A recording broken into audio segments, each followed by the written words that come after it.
Hudson Raider football is sponsored by Lancer Auto Care.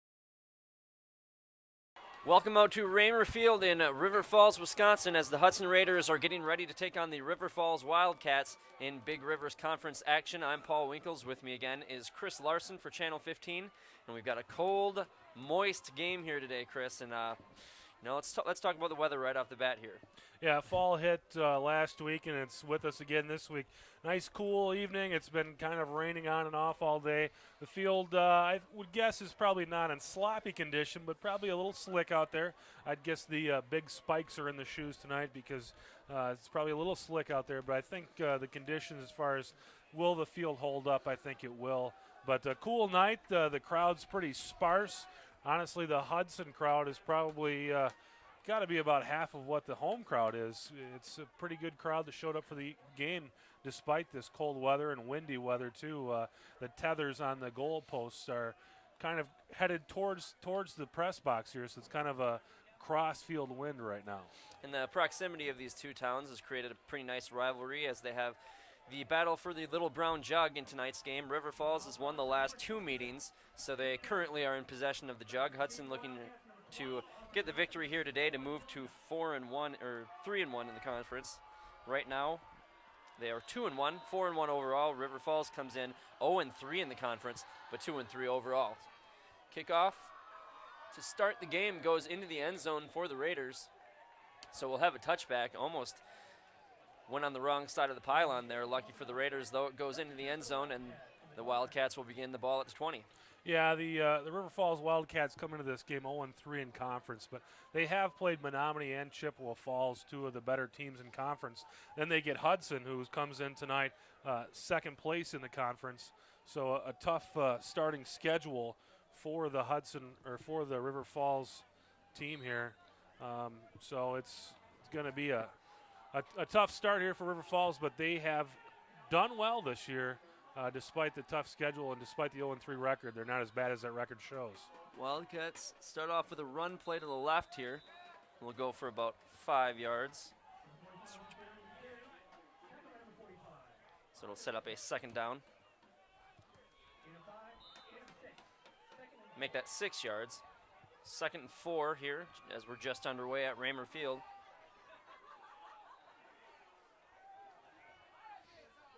Going with I formation, 2 wide receivers, split out left and right. And drops back, and the handoff again goes up the middle. And stopped right around the 29-yard line. Looks like it's going to be a little bit short of a first down, so we'll have a 3rd and short for the Wildcats. Yeah, the Wildcats are more of a running team, but last week against Chippewa Falls, they had 17 pass attempts, passed for about 135 yards, so something that we hadn't seen out of them much this year. They kind of pulled out of the playbook last week, so it'll be interesting to see what their offense looks like this week against Hudson. So here we go, 3rd and 1, opening drive for the Wildcats. Go with the power formation. The handoff goes up the middle, kicks to the outside, and that'll be good enough for a first down. Goes to about the 34-yard line before he's taken down. That was number 45, Oscar White, with the carry. And White hasn't really been one of the primary ball carriers for River Falls, but last week he had 110 yards, and now this week it looks like the Wildcats are starting off with a nice heavy dose of Oscar White. Going back to the I form, got receiver out left and right. Wildcats pick up their first down of the game. 10:28 left here. Handoff up the middle. Scoots around the defense of the Raiders and moves towards the 45. That is number 30, Ben Werrow. Yeah, one row is their main ball carrier. You're going to see a lot of him tonight. He leads this team in rushing well over 300 yards on the season, and he's averaging about 7 yards a carry. Got a little help from the official there, too, as the official kind of set a pick on one of the Raider defenders. So just past midfield, the Wildcats hand the ball off. They go up the middle, charging ahead for a yard or two. Not quite sure who got the carry on that. The handoff by quarterback Mark Bennett. You'll see a couple different quarterbacks for this River Falls team. You've got Mark Bennett, the coach's son, and you'll also see Tyler Kuselik. He was 5 of 9 last week for 72 yards and a touchdown. Bennett last week, 4 of 8 for 61 yards and a touchdown. Kuselik threw a 50-yarder to Ricky Trester. He's their main weapon as a receiver. And here is Kuselek on this play. He's under center, 2 wide receivers out right. The pitch goes to the outside. This is White again. And he will spin around and get taken down around the 40-yard line. So Oscar White, who had 110 yards last week, gets a pretty good gain there on second down.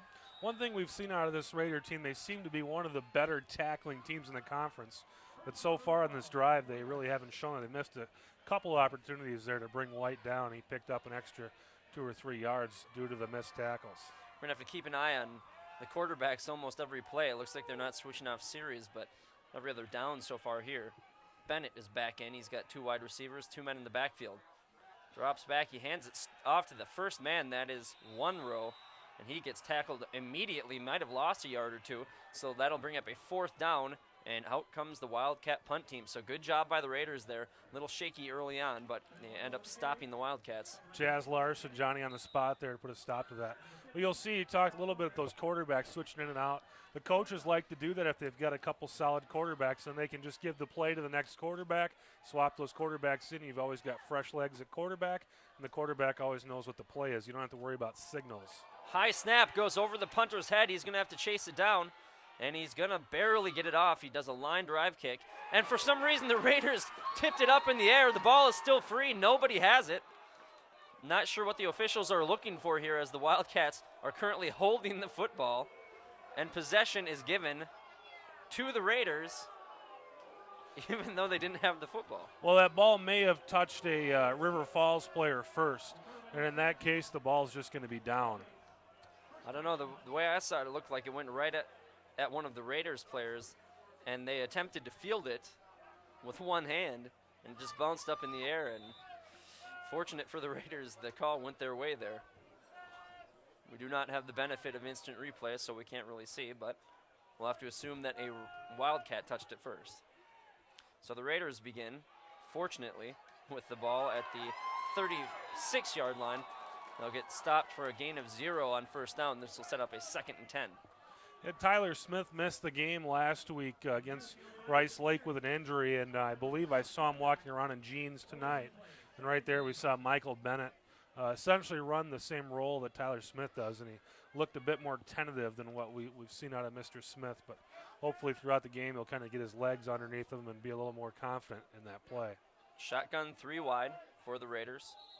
Got some movement up front, usually in the area of false start. We'll have to see if they call it on the Raiders here, and they do. False start on the Raiders will make a 2nd and 15, and it seems like this offense has been very good offense for the Raiders so far this year, but anytime they get penalties involved, kills the drive pretty quick. It seems like they always kind of have more penalties than their opponent each week. Last week we saw the same thing up in Rice Lake, and now this week once again they start off with that penalty. Bo Holmes dropping back to pass, and he had a man open at the 38-yard line, but it is dropped.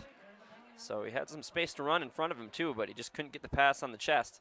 And the drop pass will lead to a 3rd and 15. You know, those penalties, they are called the Raiders, so maybe they think they're the Oakland Raiders.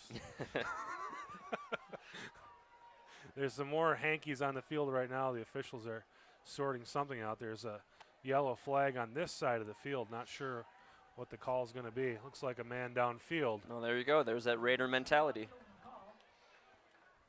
So another penalty on the Raiders. And you could have that happen anytime. That pass play was kind of a slow developing play. It wasn't a screen, but it kind of almost looked like a screen. It kind of took a while to develop. And when that happens, sometimes you get a lineman downfield, and I'm sure that's what happened right there. So that 3rd and 15 that you're talking about, yeah, that's what it's going to stay. River Falls is going to go ahead and decline that instead of giving a 2nd and 20. So they'll go with the 3rd and 15. So they're going to have to go through the air here if they want to try to pick up the first down. 4 wide receivers. Holmes in the shotgun. Takes a snap. He's looking right. He's got a man open, but he can't get it on the numbers. That was intended for Derek Krumrai, and he couldn't catch it. So don't think he would have been able to get the first down anyways. So the Raiders will be forced to punt here. Yeah, it's one of those plays you just kind of throw it out there and hope your receiver can break a tackle and possibly get you the first down, or else at the very least kind of pick up some yards. But in that case, ball goes incomplete, and we've got a 4th and 15 in a punting situation. And snap, better snap than the Wildcat snap, and a pretty good punt. A wobbler that's going over the head of the kick returner, and he's going to let it bounce all the way down to the 10, where he will field it, and he's got no space to run as he's got 7, 8 Raiders on him right at the 10-yard line. So a great punt. That's going to net nearly 60 yards, as the punt was from about the 30. So just a monstrous punt as it went over the kick returner's head, and that's where the Wildcats will begin with the ball. Yeah, you got the benefit of the win there, and maybe just really got a hold of that one. We haven't seen a punt like that this season, but really got a hold of that one, and that'll give the Hudson Raider defense an end zone to work with here, and possibly can get some tackles for loss and set up the offense with some better field position next time out. Perhaps it was the helicopter spin on that ball that kept it up in the air. Wildcats, handoff up the middle, stuffed after a gain of a couple here on first down. That was Arthur Vinzant. Vinzant, it's great penetration, got back there and put the big tackle and stopped that play before it got going. That was White again with the carry. So 6:36 left in the first here. 0-0 is the score. River Falls looking for their first conference win. Raiders looking for win number 3. And the quarterback keeper here will go for pretty good pickup near the first down marker. Looks like it'll be about a yard short. That was carried by Mark Bennett, the quarterback. Set up about a 3rd and 1, I believe. River Falls has been able to get some good yardage on 1st and 2nd down. They've stayed with the run game and been able to get some good yardage, give themselves some manageable 3rd downs. This third down and a short 2. Bennett will stay out to play quarterback here. 2 wide receivers split out to the right. 2 men in the backfield. Fakes the handoff, and Bennett will keep it himself. He'll pick up the first down as he dives past the 30. Gets almost to the 30, the 20. Gets to about the 25, so that's where the Wildcats will have the first down. Yeah, nice tackle there with Smursta and Vinzant teaming up to make the stop, but 3rd down and 2. Bennett didn't need to get too many yards there to get himself set up for a first down, and now the River Falls Wildcats with a fresh set of downs here on the 26-yard line. Now in at quarterback, Ryan Kusalik. He's got a man in motion, big man in motion. And he'll drop back, handoff up the middle, diving ahead for a couple yards. We have a flag on the far side of the field. We'll have to wait for that call. That's looking like it's going to be a face mask. At least that was in the same neighborhood of a face mask. We'll see what we got coming up here from the official. Ball is spotted at the 30 for a 5-yard gain, but we'll wait for the call. Nope, against River Falls. It's kind of a late flag coming in there. Yeah. Call him on a false start or a formation penalty. That flag came in there well after the play was over. But nonetheless, it will back up the River Falls Wildcats 5 yards. So it looks like that play never actually happened because they moved it back 5 yards from the original line of scrimmage. So we'll have 1st and 15. Well, one thing we don't notice up here in this press box, Paul, but I am seeing on the field is there's some precipitation coming down now. It appears to be raining and windy out there now. Handoff to the left goes for a couple yards, maybe 4 on that play. We'll have to keep an eye on that. River Falls was able to force 4 turnovers last week against Chippewa Falls. They turned it over 4 times themselves, but it was a pretty sloppy game last week in conditions that are pretty similar to what we have tonight. Yeah, you can see the shine on the helmets, kind of indicating that they might be a little bit moist. Might explain some of the errant throws for both teams, as neither team has a completed pass yet. Wildcats pitch it to the left, trying to get around the corner. That's Oscar White. No, excuse me, Ben One-Row. And he gets a pretty good gain there on 2nd down. We'll set up a 3rd and about 5. When you have conditions like this, if you can get yourself a lead, the game becomes very winnable, because when you're out here and it's cold and you're wet and you're cold and you're wet and you're losing, it's not a very fun game. So really, we'll have to keep an eye on. One team starts to get some scores and maybe get some separation, this game might be over. So third down here, dropping back to pass. Wildcats throw it to the right, and a great defensive play there by number 21 for the Raiders. That is Luke Hansen. Hit the Wildcat receiver right when he was about to catch the ball and jarred it loose. So a great defensive play there will lead to a punt by the Wildcats. Yeah, he was right there the second the ball came. I mean, so timed it out so well. There were some people calling for a flag there, but very nice timing there by Hansen to break up that pass play. The throw was right on the money. He just couldn't hold on to the ball after the hit. Better snap here on the punt. It's a fake. He's running to the right. He's got some space in front of him. Very gutsy call, and he's going to get the first down. He's got the defense on his tails. He'll get to about the 42-yard line. So a very risky play there by the Raiders. And they end up with the first down. For a little bit, it looked like the Raiders were going to stop him. But the Wildcats pick up that first down on the fake punt deep in their own territory.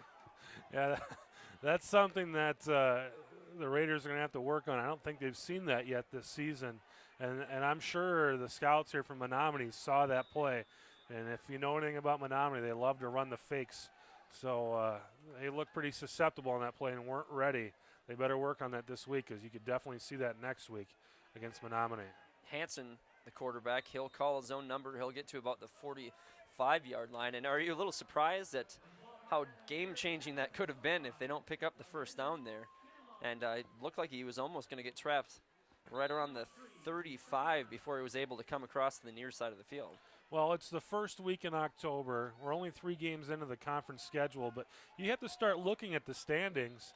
And River Falls comes in here 0-3 in the conference. If they lose one more game in conference, they have no chance at postseason football. So this is really it for them. They have to play to win every game. And Herm Edwards says you play to win the game, but this, I think, takes on a little more urgency for River Falls tonight. Handoff goes up the middle. That'll be good for a first down. Diving ahead to about the 47. That was number 20, Austin Johnson, on the carry. And that's a tough situation for the Raiders to be in. Last week they play Rice Lake after they get the big win against Chippewa Falls.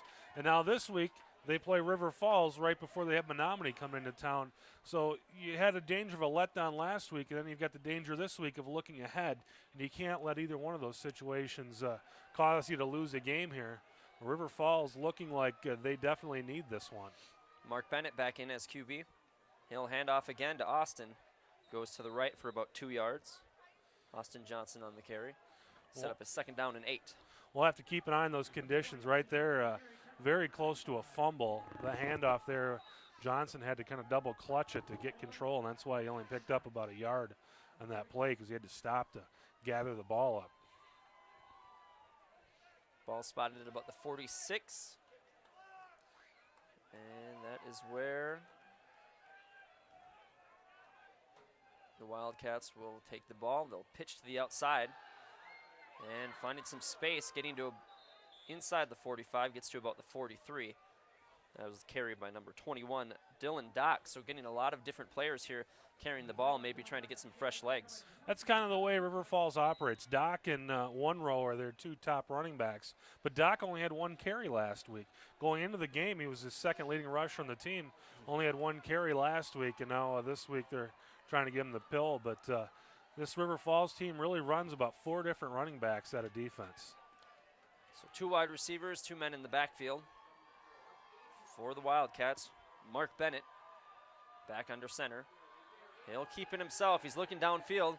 He's got a man open, and it looks like it was almost intercepted by the Raiders. But they're going to say incomplete pass instead.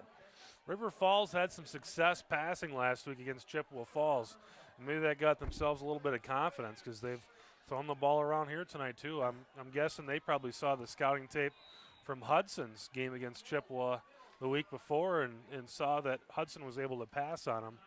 So they decided to pass, and now they've seemed to have gained some confidence in their passing game, because we've seen them pass the ball 3 or 4 times already tonight. Wildcat punt team back on the field. They faked it last time. Let's see what they do here in a much more obvious spot for a fake.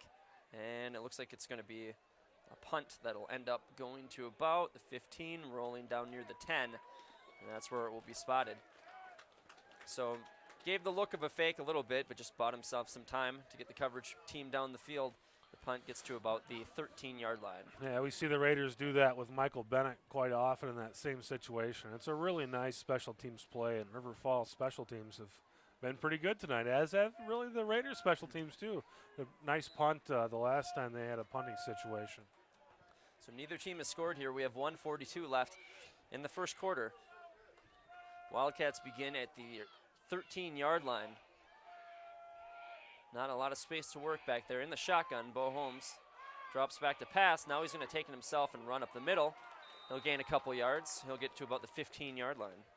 One thing we haven't talked about yet tonight is Bo Holmes was injured in that Week 1 game against Wisconsin Rapids. Didn't play for a couple weeks, and then he came in Chippewa Falls game in that third quarter and really provided the spark. Last week against Rice Lake, Bo Holmes was essentially the only quarterback in the game. Branson played a few plays, but Holmes took over. He had 18 carries last week for 90 yards. Nice game for him last week, and he looks to be the guy once again this week. 3 wide receivers, 1 man in the backfield. Haven't seen a lot of Edholm yet. Drops back to pass, and Holmes is going to get sacked right at the 5-yard line. So a big defensive play there by the Wildcats. That's a loss of 10 yards. And the Raiders are going to be faced with a 3rd and extremely long.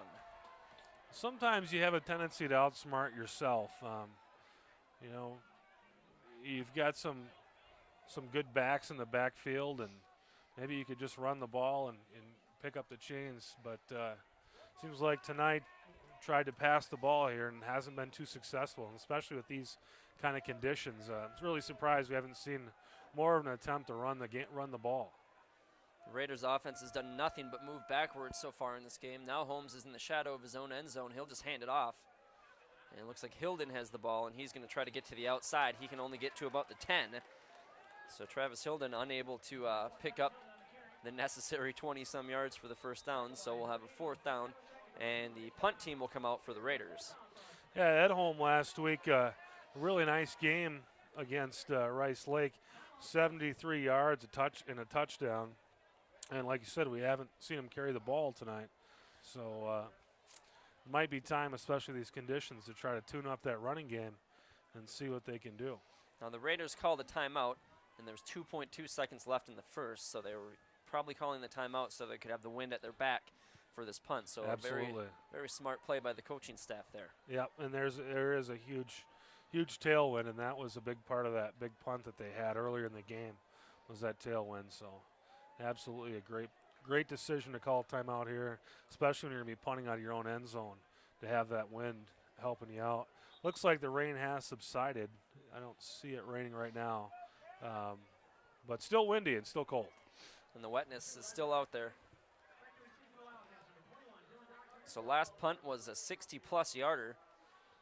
Don't expect the same results here, but hope to get it at least to midfield, punting from your own end zone. Good snap. Punt is up.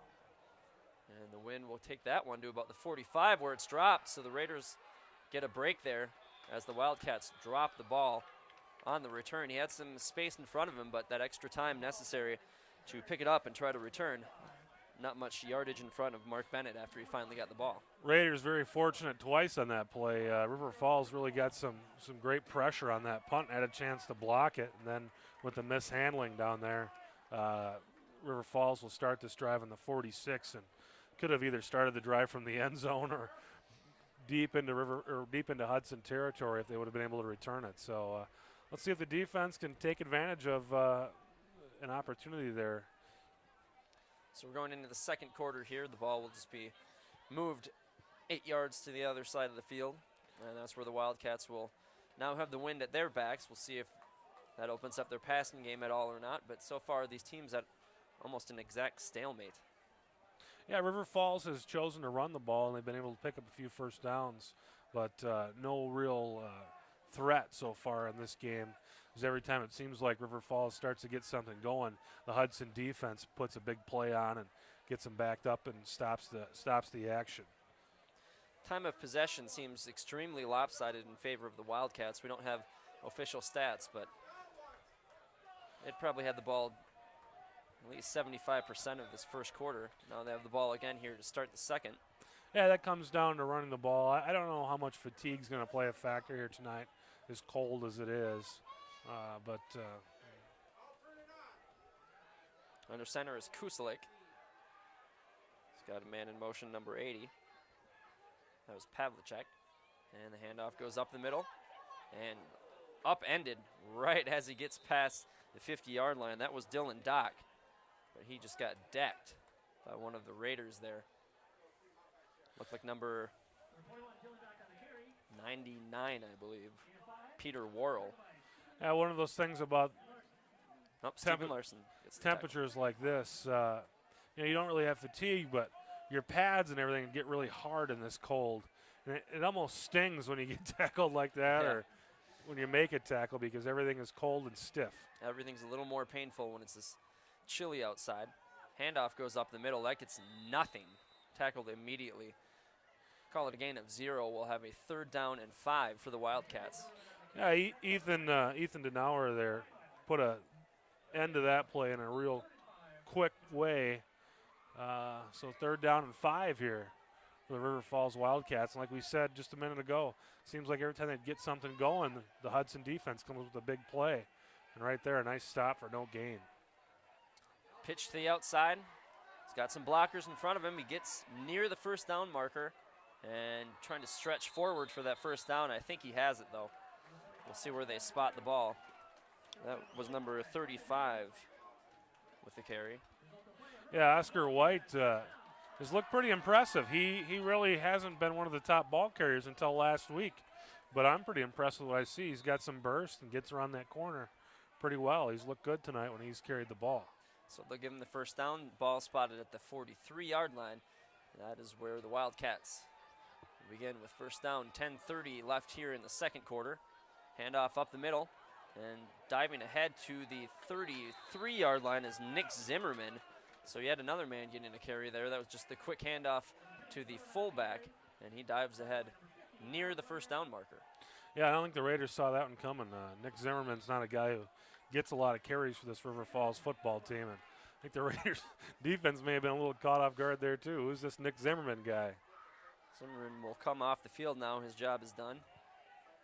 We're under 10 minutes here, and still no score in the battle for the Little Brown Jug.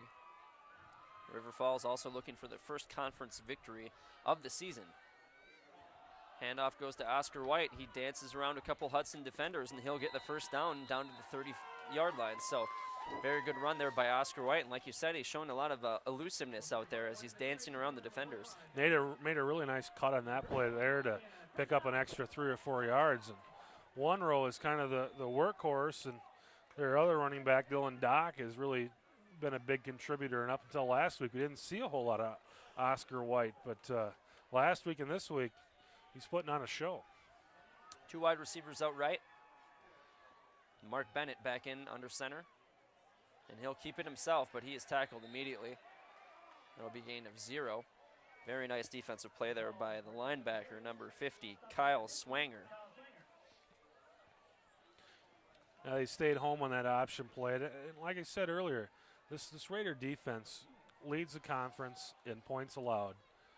They're the best defense in the conference in that category. They tackle well, and that's what it comes down to. They usually stay home. They usually don't get beat on plays like that. Now it's Kuslik back. He seems to be their throwing quarterback. He completes the pass to the right, and that'll be good for a couple yards as he gets to about the 34-yard line. Still be well short of the 1st down. Make that the 26, excuse me. So we'll have a 3rd down for the Wildcats. 8:48 left here in the second quarter, no score. This is a big 3rd down and 6. This is the furthest that any team has penetrated the other team's side of the field, all the way down to the 26-yard line here for River Falls. You got to think this is 2-down territory for River Falls. If they don't get the 1st down here, they're probably going to go for it. Obviously, probably not going to try to kick a field goal. and you're too deep to punt. Definitely two-down territory you'd expect. They'll call a timeout, discuss what they want to do here. You certainly could try to kick a field goal. You'd certainly have the length, but most high school football kickers aren't going to have the experience to really judge this wind. It is blowing. We thought kind of straight across the field earlier tonight, but now it looks like it's kind of left to right, and that's the way the punting game has showed up too, as a left to right type of wind. So they'll discuss what they want to do, and a score here would be huge for the Wildcats, because the way this game is being played out and with the conditions the way they are, it seems like it's going to be a very low-scoring game. So anytime you get this deep, that's probably why they would have the two-down mentality here, where it's third down, because you might not get this deep again, till the second half. Well, any points against this Hudson Raider defense are tough to come by. The most that they've given up in a game this year is 14. So anytime you get a chance to score on the Raiders, they're going to do their best to get it in there, even if it takes 4 downs. Mark Bennett, the quarterback, he'll drop back, and now he's going to take it himself, and he will not get anywhere near the first down. He needed to get to the 20. He got to about the 25. So now with the 4th and 5, we'll have to see if our prognostications were correct. And it looks like they are, as the offense stays on the field. Like you said, not much of a reason to punt here, and you're not going to be able to kick a field goal probably. That's an interesting play call there, because River Falls has moved the ball well when they've just run it vertically and not tried to mess around with bootlegs and things like that. They've done a nice job running vertically tonight, and it's surprising when they really needed to pick up some yards there, they chose a play like that. Got a personnel change here for the Wildcats. We're going to have another timeout, it looks like, and this one will be another Wildcat timeout.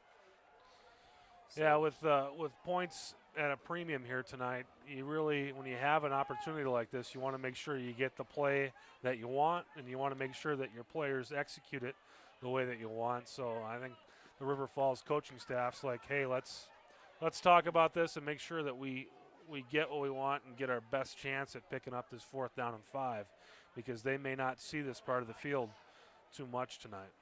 And that was interesting, like you said, on that 3rd down. Came out in a different formation than they've showed all game, as they've had the most success with a couple wide receivers in the I form and just running vertically. And then on that 3rd down, when they need yards, they go with not really a trick play, but something that hasn't really been successful for them here today. So you have to wonder what they're going to come out with this timeout. And it looks like it's like a field goal formation here. A field goal attempt. We have a Raider coach on the field. So here we go. Lining up to kick is Ryan Kuselik. Kick is up, and it is going to be no good. Hard to judge where it was. It looks like it was wide left. So they went for the field goal there, maybe with the mentality instead that any points are good points, and they were not able to make the field goal. It was pretty close, though. Got to give them credit for a close kick there, but I think they thought they'd have enough wind behind them that they'd have an opportunity certainly to get the length there. And I think it would have been short too, but they probably thought they'd be able to get the length, and let's give it a shot and try to get 3 points on the board. Because, like I said, Hudson's biggest scoring output that they've given up this season is 14. They gave up 14 to Superior, and I believe Wisconsin Rapids had 13. Superior and Chippewa Falls both scored 14 points, and that's it. So if you can get 3 against this team, and here we go again, penalty already to start this drive. False start on the Raiders before they even get one playoff on this drive. We'll push them back 5 yards, and it just seems like anytime they get those penalties, Chris, I'd like to see the net yardage that the Raiders have had here today, because I'd have to believe it's negative, as they haven't really done anything offensively, and we're only 7:58 left in the second quarter. Yeah, I would guess they have more penalty yards than they have offensive yards at this point. Edholm gets the carry. He dives ahead to about the 20-yard line. So good to see the Raiders moving forward. We'll get back to about the original line of scrimmage on the 5-yard gain. Yep, that's how you have to turn the tide here and get your offense going, and start running the ball. If you can run the ball effectively, it makes it a lot easier to pass the ball later on in the game. And in these conditions, you're straight into the wind. You've got a big offensive line. You've got the best offensive lineman in the conference. Let's use them. Let's run the football here. Edholm with 73 yards on the ground last week.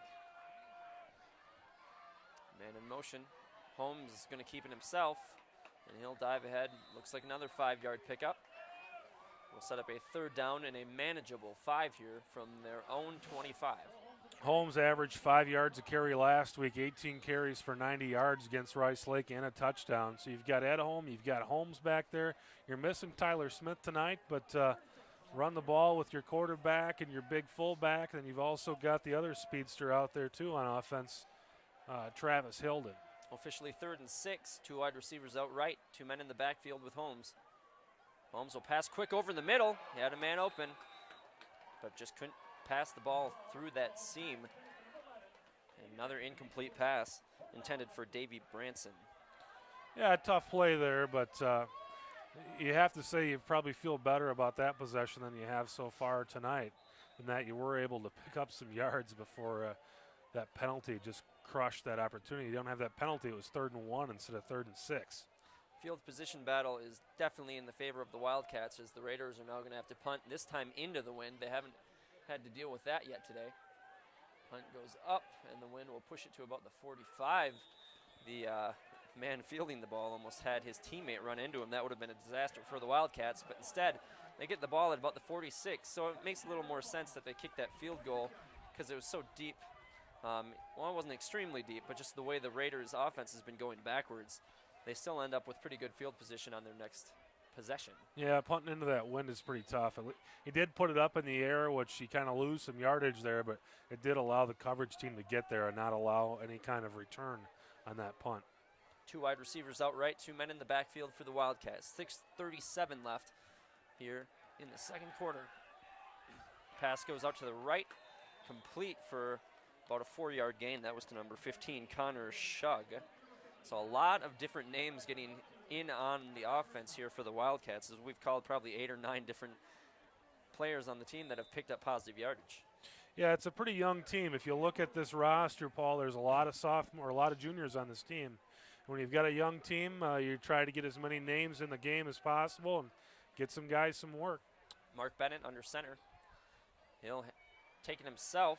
He had a man he could have pitched it to. We're going to have a flag on the play. It was good defensive play there, but they might call a horse collar tackle. We'll see what they call here as the ball is spotted just inside the 45. That was Ethan Denauer there, and I don't know if that was a horse collar. It might have been a face mask. Yeah, that's what it is. So penalties killing the Raiders. So far they haven't had to pay for it, as it's still 0-0, but really giving all the chances in the world to the Wildcats to try to get on the board here. I'm not sure. Okay, they're going to count off the yards now, I believe. No, I'm not sure what happened there. They called it a 5-yard face mask, so it'll be a 2nd and 3, no automatic first down. 4 wide receivers. This time it's Kuselek under center. And he'll do that quick handoff up the middle.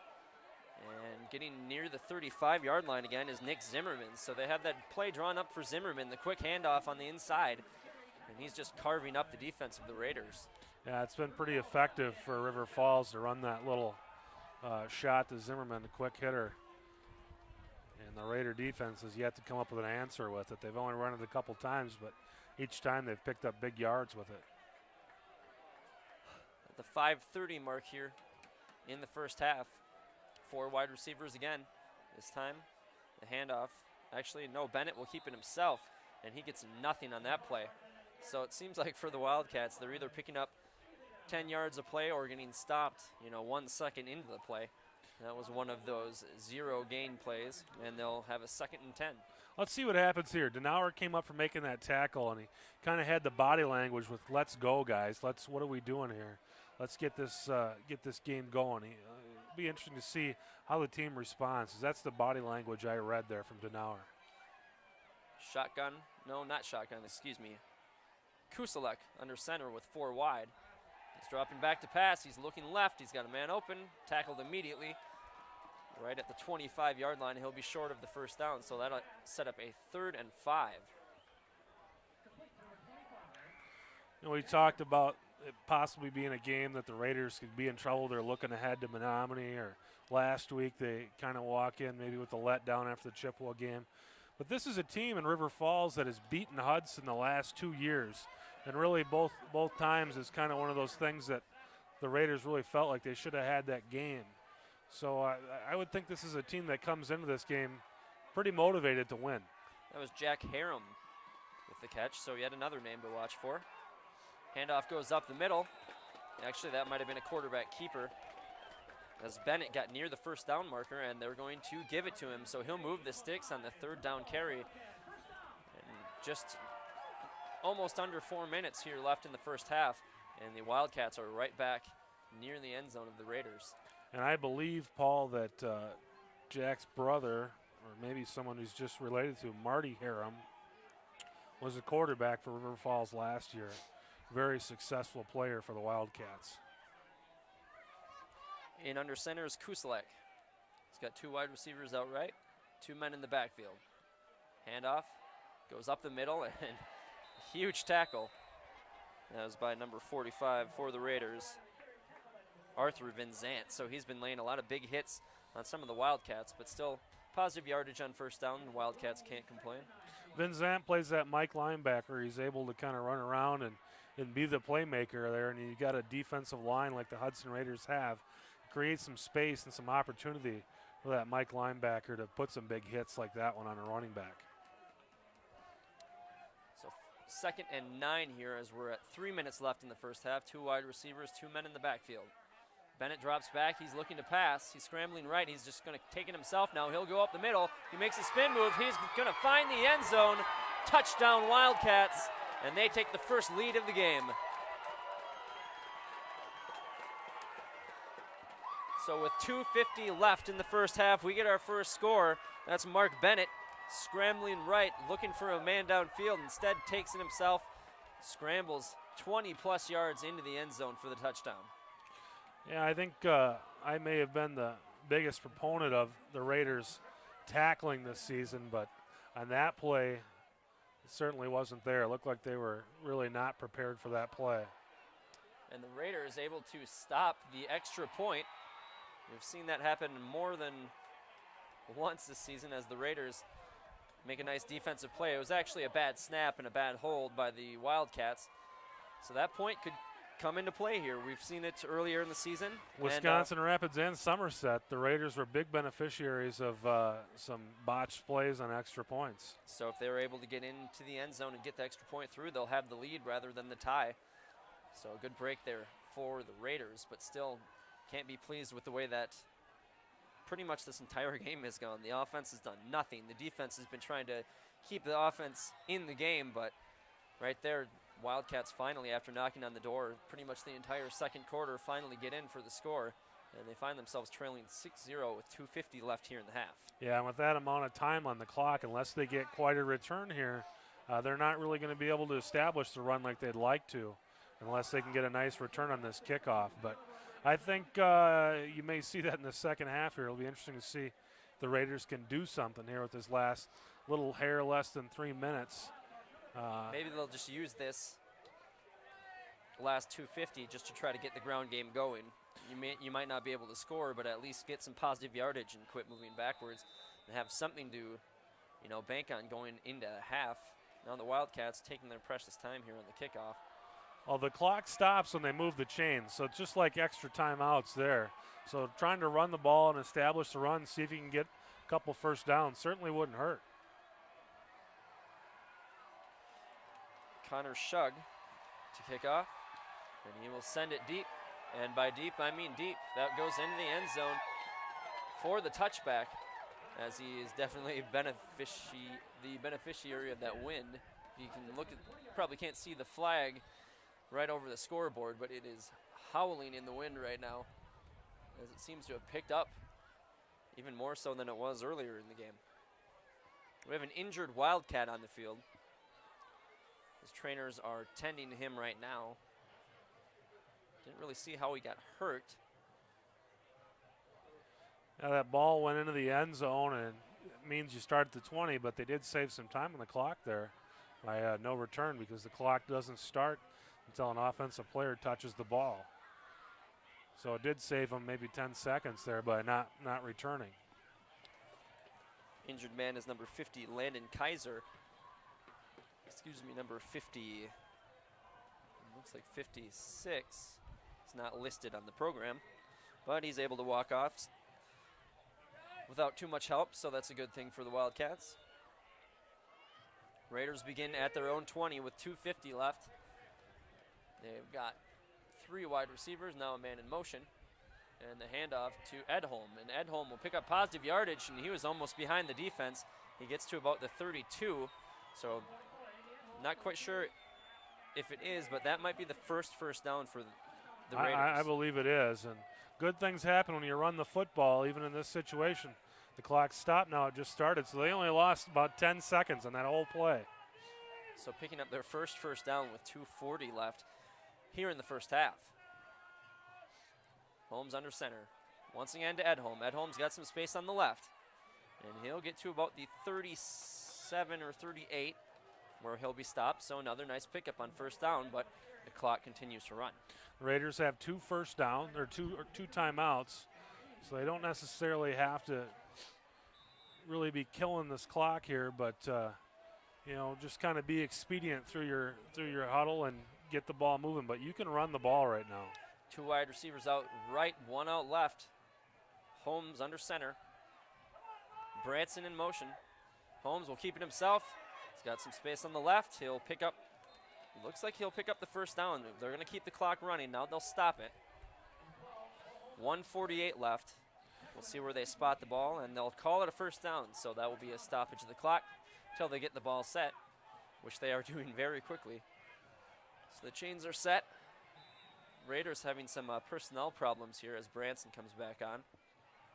So Branson, who was quarterbacking a few games earlier when Bo Holmes is out, now seems to have taken on the Tyler Smith man in motion wide receiver role.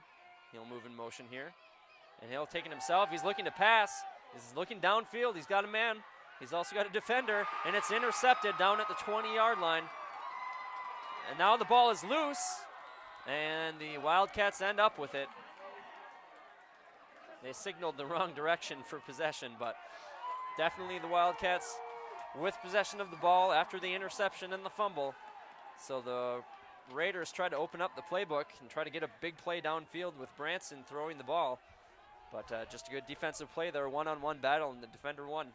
I was going to mention that, Paul, when you were talking about Branson, that we're seeing the Wildcat more and more in the NFL, that this is kind of the Raiders' version of the Wildcat with 2 quarterbacks in the game and giving it to the one quarterback and giving him an opportunity to pass the ball. So the Wildcats will get the ball. They'll try to get on the board again before the half. This first play is not going to advance them towards that goal much, as they'll pick up maybe a yard. Clock Really continues to run with 1:07 left. It's a pretty well thrown ball. You just kind of throw it up and hope your receiver can make a play on it. And that time the River Falls defender just kind of got in the way of the play and was able to intercept that. The wind definitely not helping, as it wasn't too much spiral on that ball. It was just kind of a wobbler. You just kind of throw it up there and hope that your 6'2" receiver can come down with the ball. And in that case, weren't able to do it. So under 40 seconds now as the Wildcats look content to go into the half up 6-0. Looks like we're going to have a timeout now, as the play clock might have been running out, so we'll have a timeout by the Wildcats. 33.1 left here in the first, 6-0. The Raiders are trailing here at Raymer Field. The Raiders 3-1 coming into this game, or 2-1. 2-1 in the conference, 4-1 overall. River Falls comes into this game. They won both their non-conference games, have lost all 3 conference games, but played very tough opponents and have played their opponents quite well. They've just come up on the wrong side of it each time. So, I mean, this is, you look at it and go, they're 0-3, but certainly no pushover type team. And this team has really seemed to have had Hudson's number over the last couple of years. So I think they felt pretty confident in this game that they could be competitive, and they have been actually leading this game now 6-0, and unless something big happens here in the next 33.1 seconds, it's probably the score we're going to have going into the half. Now the Raiders, I believe, have a few timeouts left, but you'd have to expect that. They may just be happy the way things have gone out just to get to the locker room and regroup and come out in the second half. Which is a sad statement, being happy going down 6-0, but it could be a lot worse as the Raiders offense has been pretty putrid so far in this game. And the quarterback keeper goes for 0 yards, and that could very well be the last play of the half unless we get some timeouts, and we do have a timeout. The Raiders called timeout. So maybe they're thinking we can get a stop here and force them to punt. You have an opportunity to block the punt. If you don't, maybe you'll get a shot down the field here. But River Falls will have that wind at their back when they try to punt the ball if we get to that point. I don't know, Chris, is it just me, or does the wind seem like it's picked up here as the game has gone on? It's really been pretty variable. It seemed like, when the River Falls tried that field goal, if you really watch the flags on the goalpost, when they tried to kick that field goal, the flags went limp right at the moment they kicked the field goal. It's been variable. It's pretty steady, but at times it does kind of just die off. So we'll have a 3rd down and 9, 25.7 left. So like you said, Raiders trying to hope to force the punt here and maybe get a special teams play that can get you in a position to get on the board before half. 2 wide receivers out right for the Wildcats. They'll pitch it to the right and just trying to not get out of bounds is the running back. That was a very, very conservative pitch play there, as he was not able to get the first down, but he did fall before he went out of bounds. So we'll have another timeout by the Raiders, and this will be a punt coming up here for the Wildcats. Yeah, he did a nice job of just kind of slowing down his momentum and just waiting for the tackle to come and get taken down. He did have a clear path to the sideline and was smart enough to know he didn't want that clear path to the sideline. You have to expect the coach was right in his face mask before the play. Do not go out of bounds. Otherwise, you'll be there for the rest of the game. So 17.8 left. And the Raiders looking for either a blocked punt would be nice, but if they can't get that, possibly a nice return and maybe have one play, one shot at the end zone. You kind of send your big-armed quarterback in there and let him throw the ball down the field into the end zone and hope something good happens. Well, Chris, do you expect a fake? No. Faked a punt earlier, but clearly not going to do it here if they know it's good for him. Good snap. Punt is up, and it's a horrible punt. This one goes out of bounds at about the 47. So just a bad punt with the wind at his back. Expected a big boomer, but that one just went to about, actually they're going to say the 46. So 11.8 left. It's not unfathomable for the Raiders to maybe get the ball downfield here. That couldn't have gone better for the Hudson Raiders, that type of punt. It was a low snap, and I just don't think the punter had an opportunity to really wind up. He was trying to get that ball out of there so he didn't get blocked. He knew the pressure was coming. So we'll see what they scrape out of the playbook here as we have 3 wide receivers out right, 1 out left. You've got Holmes in the backfield in the shotgun. He'll get the ball at the 50. He'll roll to his right, and now he will get sacked. We do have a flag down. 6.4 left here as that defender came pretty much unabated and was able to get the sack. Not sure if Holmes even saw him as it was on his blind side. He may have been offsides. Let's see what the call is here. But yeah, they had all those receivers. No, it's on Hudson. So they had all those receivers set up, and they forgot to block the guy on the left side. Penalty decline, 6.4 left. Raiders will quickly try to get up and get one more play. Down to 2 seconds. They're going to have to hurry, and they are not even going to be able to get it off. Not quite sure if they really wanted to. Yeah, it looked like they didn't know the situation because Holmes was looking around and calling out signals, and it seemed like he didn't know that the clock was running. So, well, really a pretty rough half of football for the Hudson Raiders. Lots of penalties and not that rosy on defense. I mean, they only allowed 6 points, but they did give up some bigger runs to the River Falls team, and on offense they really never got their run established. They kept trying to pass the ball early in the game, and then by the time they got the run established, the half was pretty much over. So the good news is they're only down by 6, and they can come back out in the second half and do what they do best and play good defense and start running the football. They can get right back into it. That's the good news. But the bad news is so far they haven't shown an ability to do what they do. So Raiders looking uncharacteristically poor on offense. Defense has been holding them in as it's just 6-0. So a lot of adjustments to be made at halftime. So we'll hope Coach Adam Coles can get his team straightened out here for the second half, which we will bring you after halftime. So Raiders go into the half trailing 6-0 here at Raymer Field. We'll be back for the second half. Welcome back to Raymer Field. The Raiders find themselves trailing 6-0 after 24 minutes of first half action. The offense moved pretty much backwards the entire time, and the defense was able to keep the Wildcats to 6 points. So the Raiders now will begin the ball in the second half, hoping that their halftime adjustments will get them some points on the board and get them back in this game in the battle for the Little Brown Jug. The Raiders were able to kind of get their running game going, just kind of ran out of clock there. I think we're going to see some more Andy Edholm here to start this second half.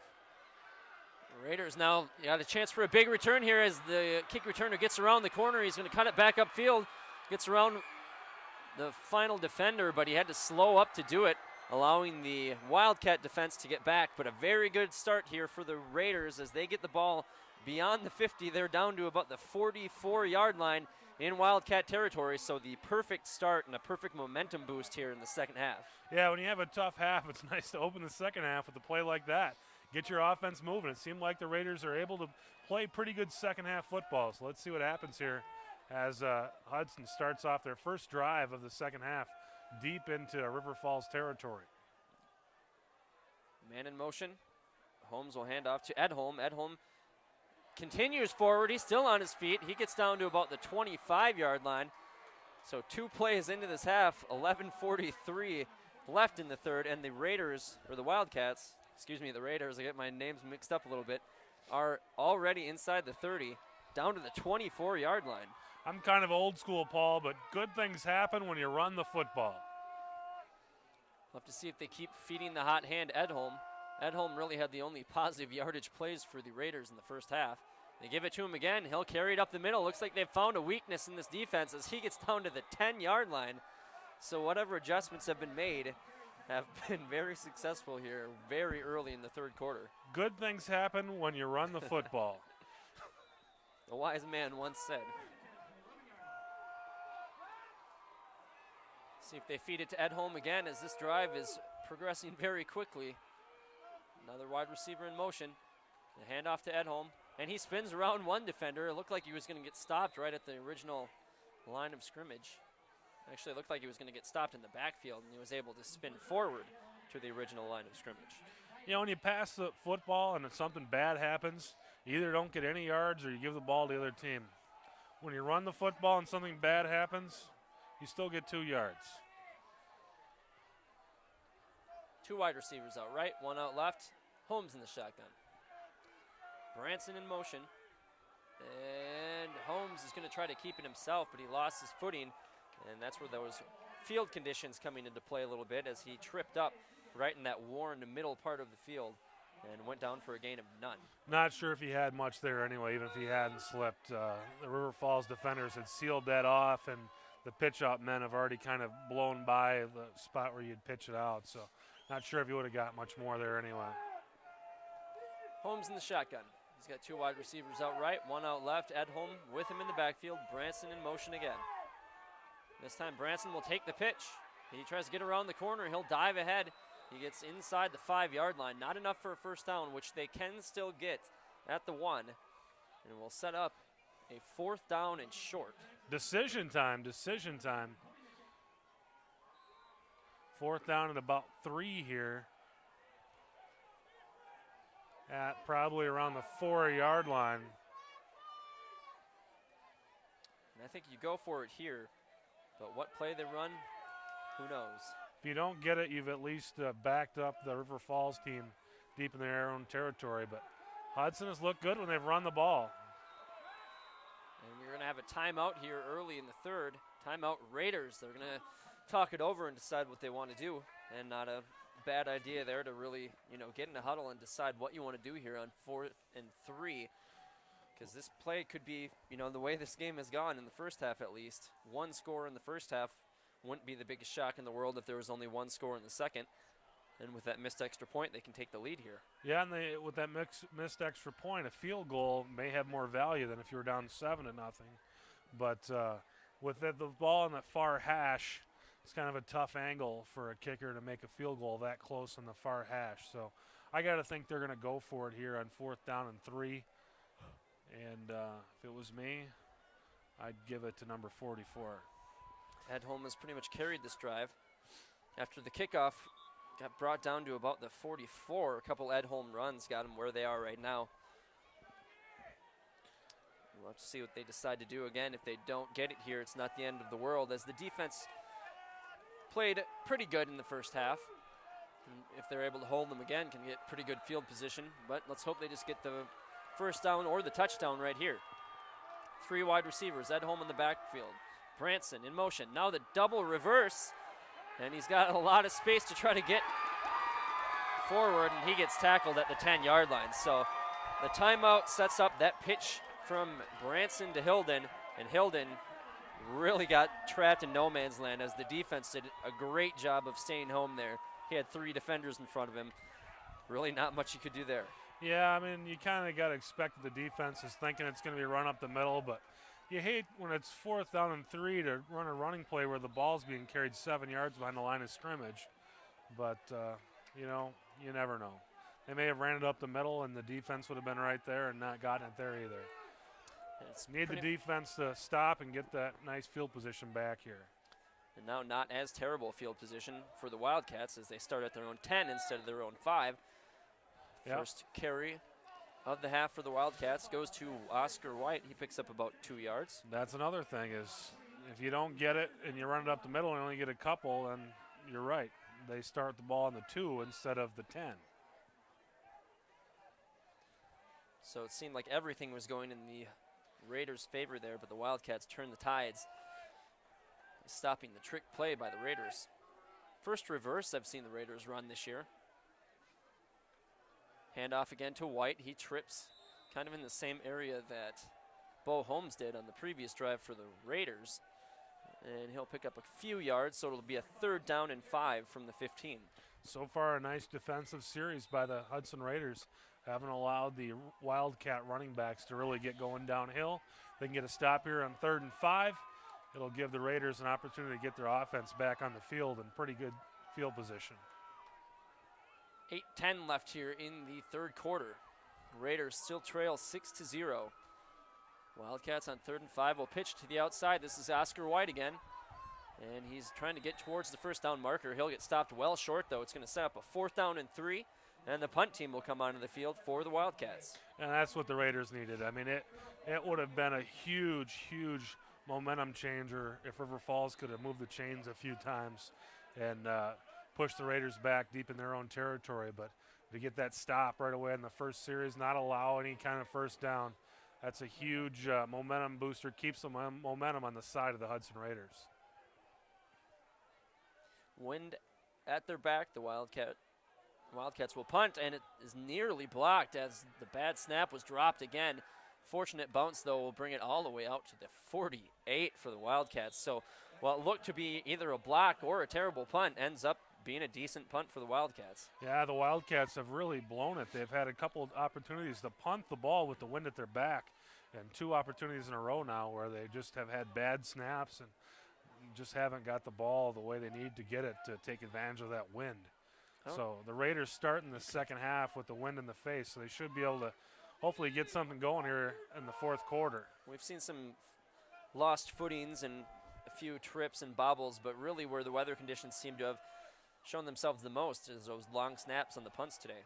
Edholm takes the carry up the middle. He gets to about the 44. Good pickup there on first down.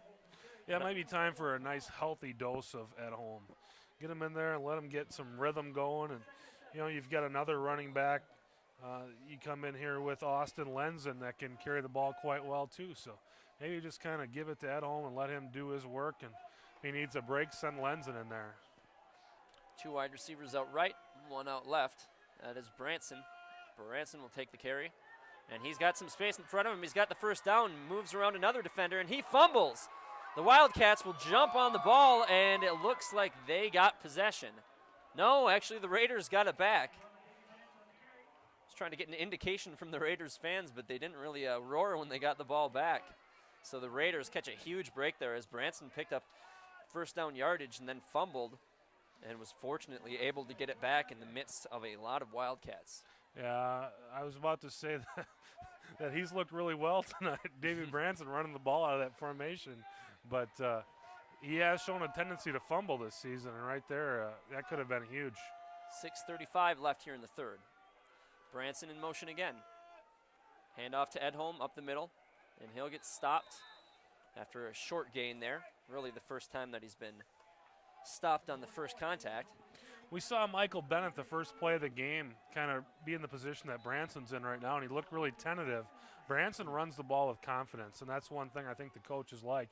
Even though he does kick it out of there every once in a while and fumble it, he runs with confidence. He runs the ball like he's confident in what he does and how he runs. 2 wide receivers out right, 1 out left. Edholm in the backfield. This time Hilden in motion, and calling his own numbers. Holmes gets to about the 15. He'll be a little bit short of the first down. We'll see where they spot it. Holmes had a really nice game last week running the ball, and just hasn't really had the opportunity to run it too many times tonight. But when he does carry the ball, he's pretty effective too. Down to 5:30 left in the third. Still a 6-0 game, very low scoring. And it's not that the defenses have been dominant, it's just a lot of mistakes by both offenses. And if I was a betting man, there's going to be a penalty on that play. Yeah, I think you jinxed them when you said there hasn't been any penalties. Hopefully this one's on River Falls. It is. Finally, the Wildcats are penalized and the Raiders will benefit. They'll Free get the first down. Free first down on that play. And you know, one thing that I don't believe that the Raiders have passed the ball yet in this half. They've run the ball and they've moved the ball well both drives. Raiders are right back to where they were on that last drive. First down, not quite goal. And he's going to keep it himself, diving ahead. He'll pick up about 1 yard. That was Holmes on the carry. You can pick up a couple here and a couple there and a couple here. You leave yourself with makeable 3rd and 4th downs. And when you pass the ball, you end up with 3rd and 10s and 4th and 10s. And it's really easy to play defense against that type of down and distance. Ball spotted at the 9. Need to get to about the 1 for a first down. Holmes under center in the shotgun. Handoff. Actually, he'll keep it himself. He'll get inside the 5. So a good play there on second down will make a 3rd manageable. Yeah, the Raiders gave the River Falls Wildcats a heavy dose of Edholm in that first series, and now in the second series they're using him to fake, and it's been pretty effective too. That time the Wildcat defense really went at Edholm, and Bo Holmes had a nice hole to run into. We'll spot it right at the 5-yard line, so 3rd and 4 here. Hilden in motion. He'll get the carry. He's got some space. He dives ahead. He'll only get to about the 3. Very nice defensive play there by number 68 for the Wildcats. That's Grant Lilvis. So we're going to have another 4th down and short here. And I'm guessing you're going to see maybe more of a vertical running play, but 4th down, and they're calling it 4, maybe 4th down and a long 3. Not 4th and 2, they call it. This ball is spotted at the 4-yard line. So big play here for the Raiders. And we have a penalty. We'll see what they call, but it's in the area of looks like it's against the Raiders. Unbelievable. And now it looks like they're going to send the kicking team out. So there you go, another penalty costing points directly. I mean, I just don't understand how they can get this many penalties in so many games. And the false starts just seem to be piling on.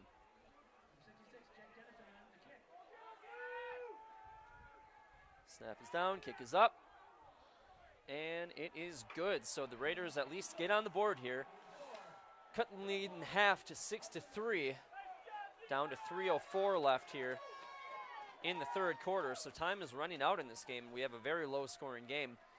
Raiders, though, able to cut the lead in half, and the way they've been, playing down in the red zone, maybe it is better to have this game down to 3 because they seem to be able to get there and then not be able to punch it in. Yeah, at least they're moving the ball now on offense, but I just don't. I'm still just baffled every time we come out here to see a team with the penalty margin that this team has. It seems like they have at least double the penalties that their opponent has, and for them to be able to have a winning record with the penalties, but just seems like they're just constantly backing themselves up.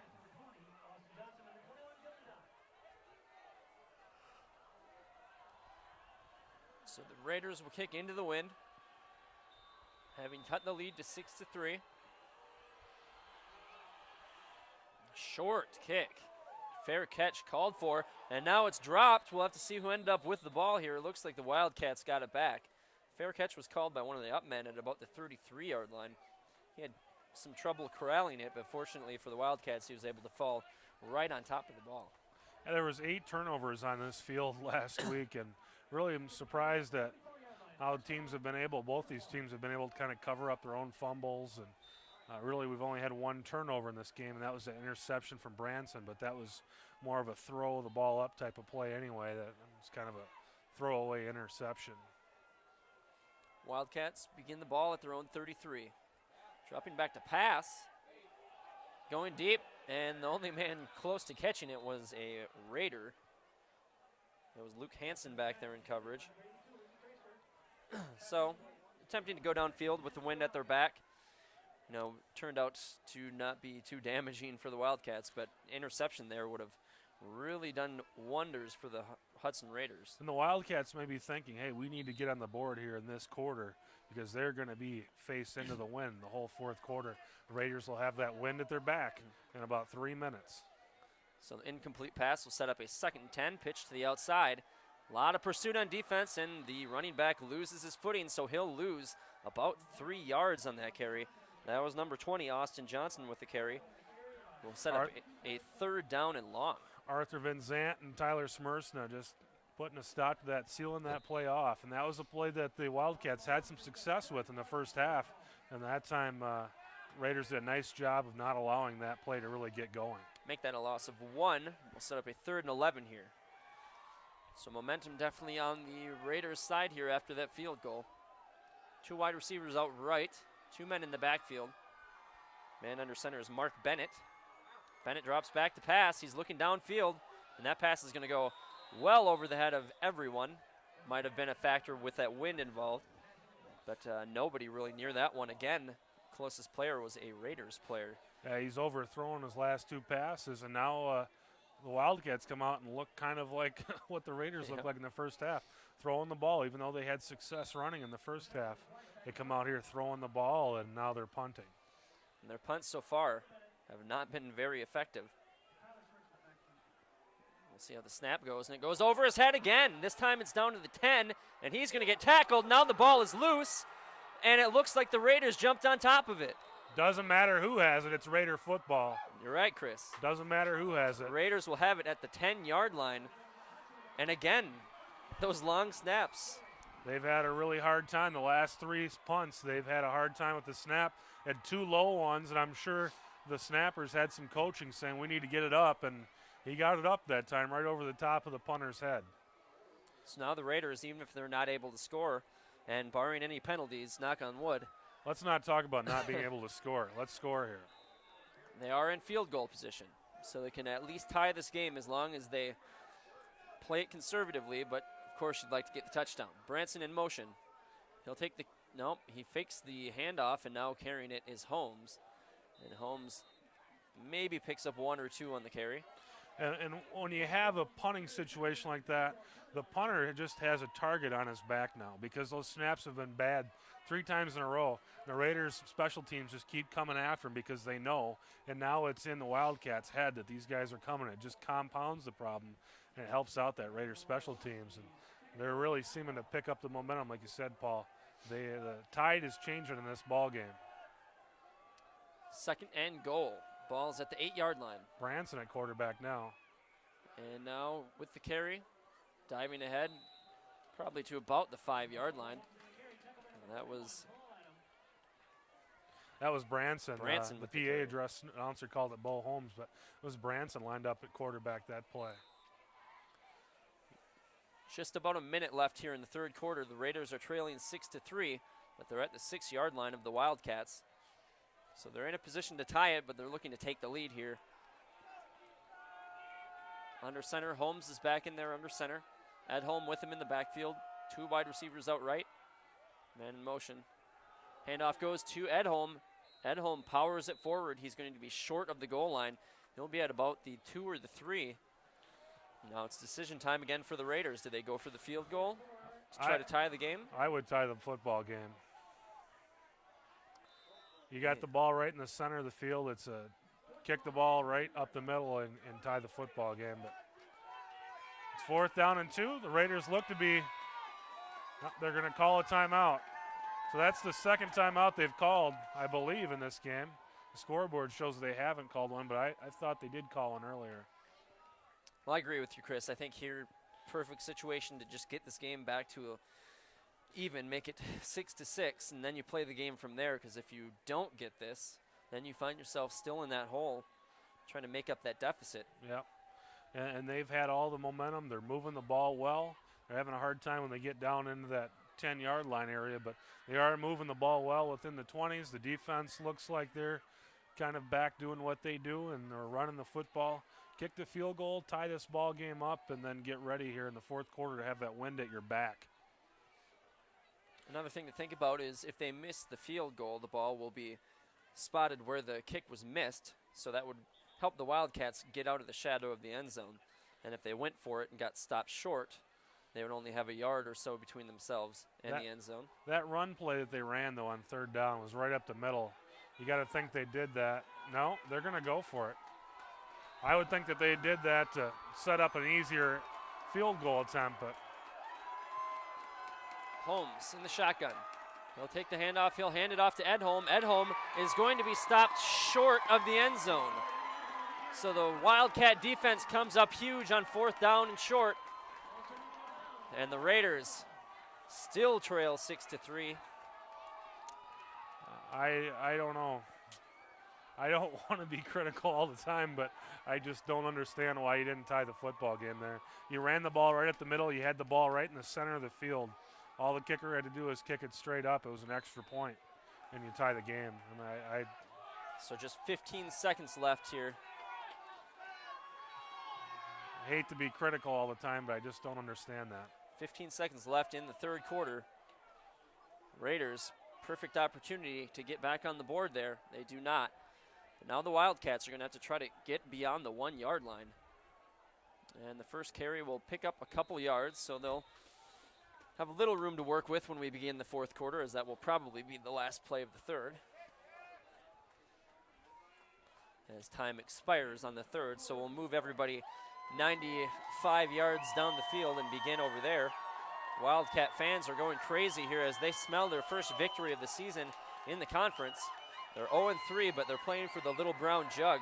They've won the last 2 seasons against the Raiders, looking to make it 3 here at Raymer Field. Yeah, you had the opportunity to really take the wind out of the sails, and then you give it right back to them. But this is a big football game for the Hudson Raiders, who you mentioned they've lost the last 2 meetings against River Falls, and in the conference, Raiders come in 2nd in the conference with Menominee coming up next week. The Raiders win this football game. You know, they got Menominee next week, and then they've got finish up with the 2 Eau Claire schools. I mean, this game sets up to be, if they can win this game, then they've got an opportunity essentially to win the conference next week against Menominee. But they just have allowed River Falls to keep this lead, and Chiefs have not been able to cash in on these opportunities that they've had here. 2nd and 8.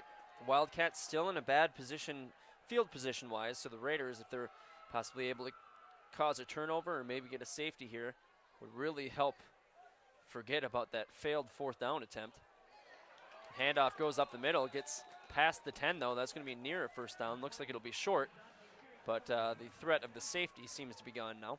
You have three penetrations inside the 10-yard line in the 3rd quarter, and you come out of it with 3 points. 11:38 left in the game. Raiders trail 6-3. Big 3rd down here. 3rd and 1. Wildcats from their own 12-yard line need to get to about the 13 for the 1st down. Very short one. And let's go handoff right up the middle.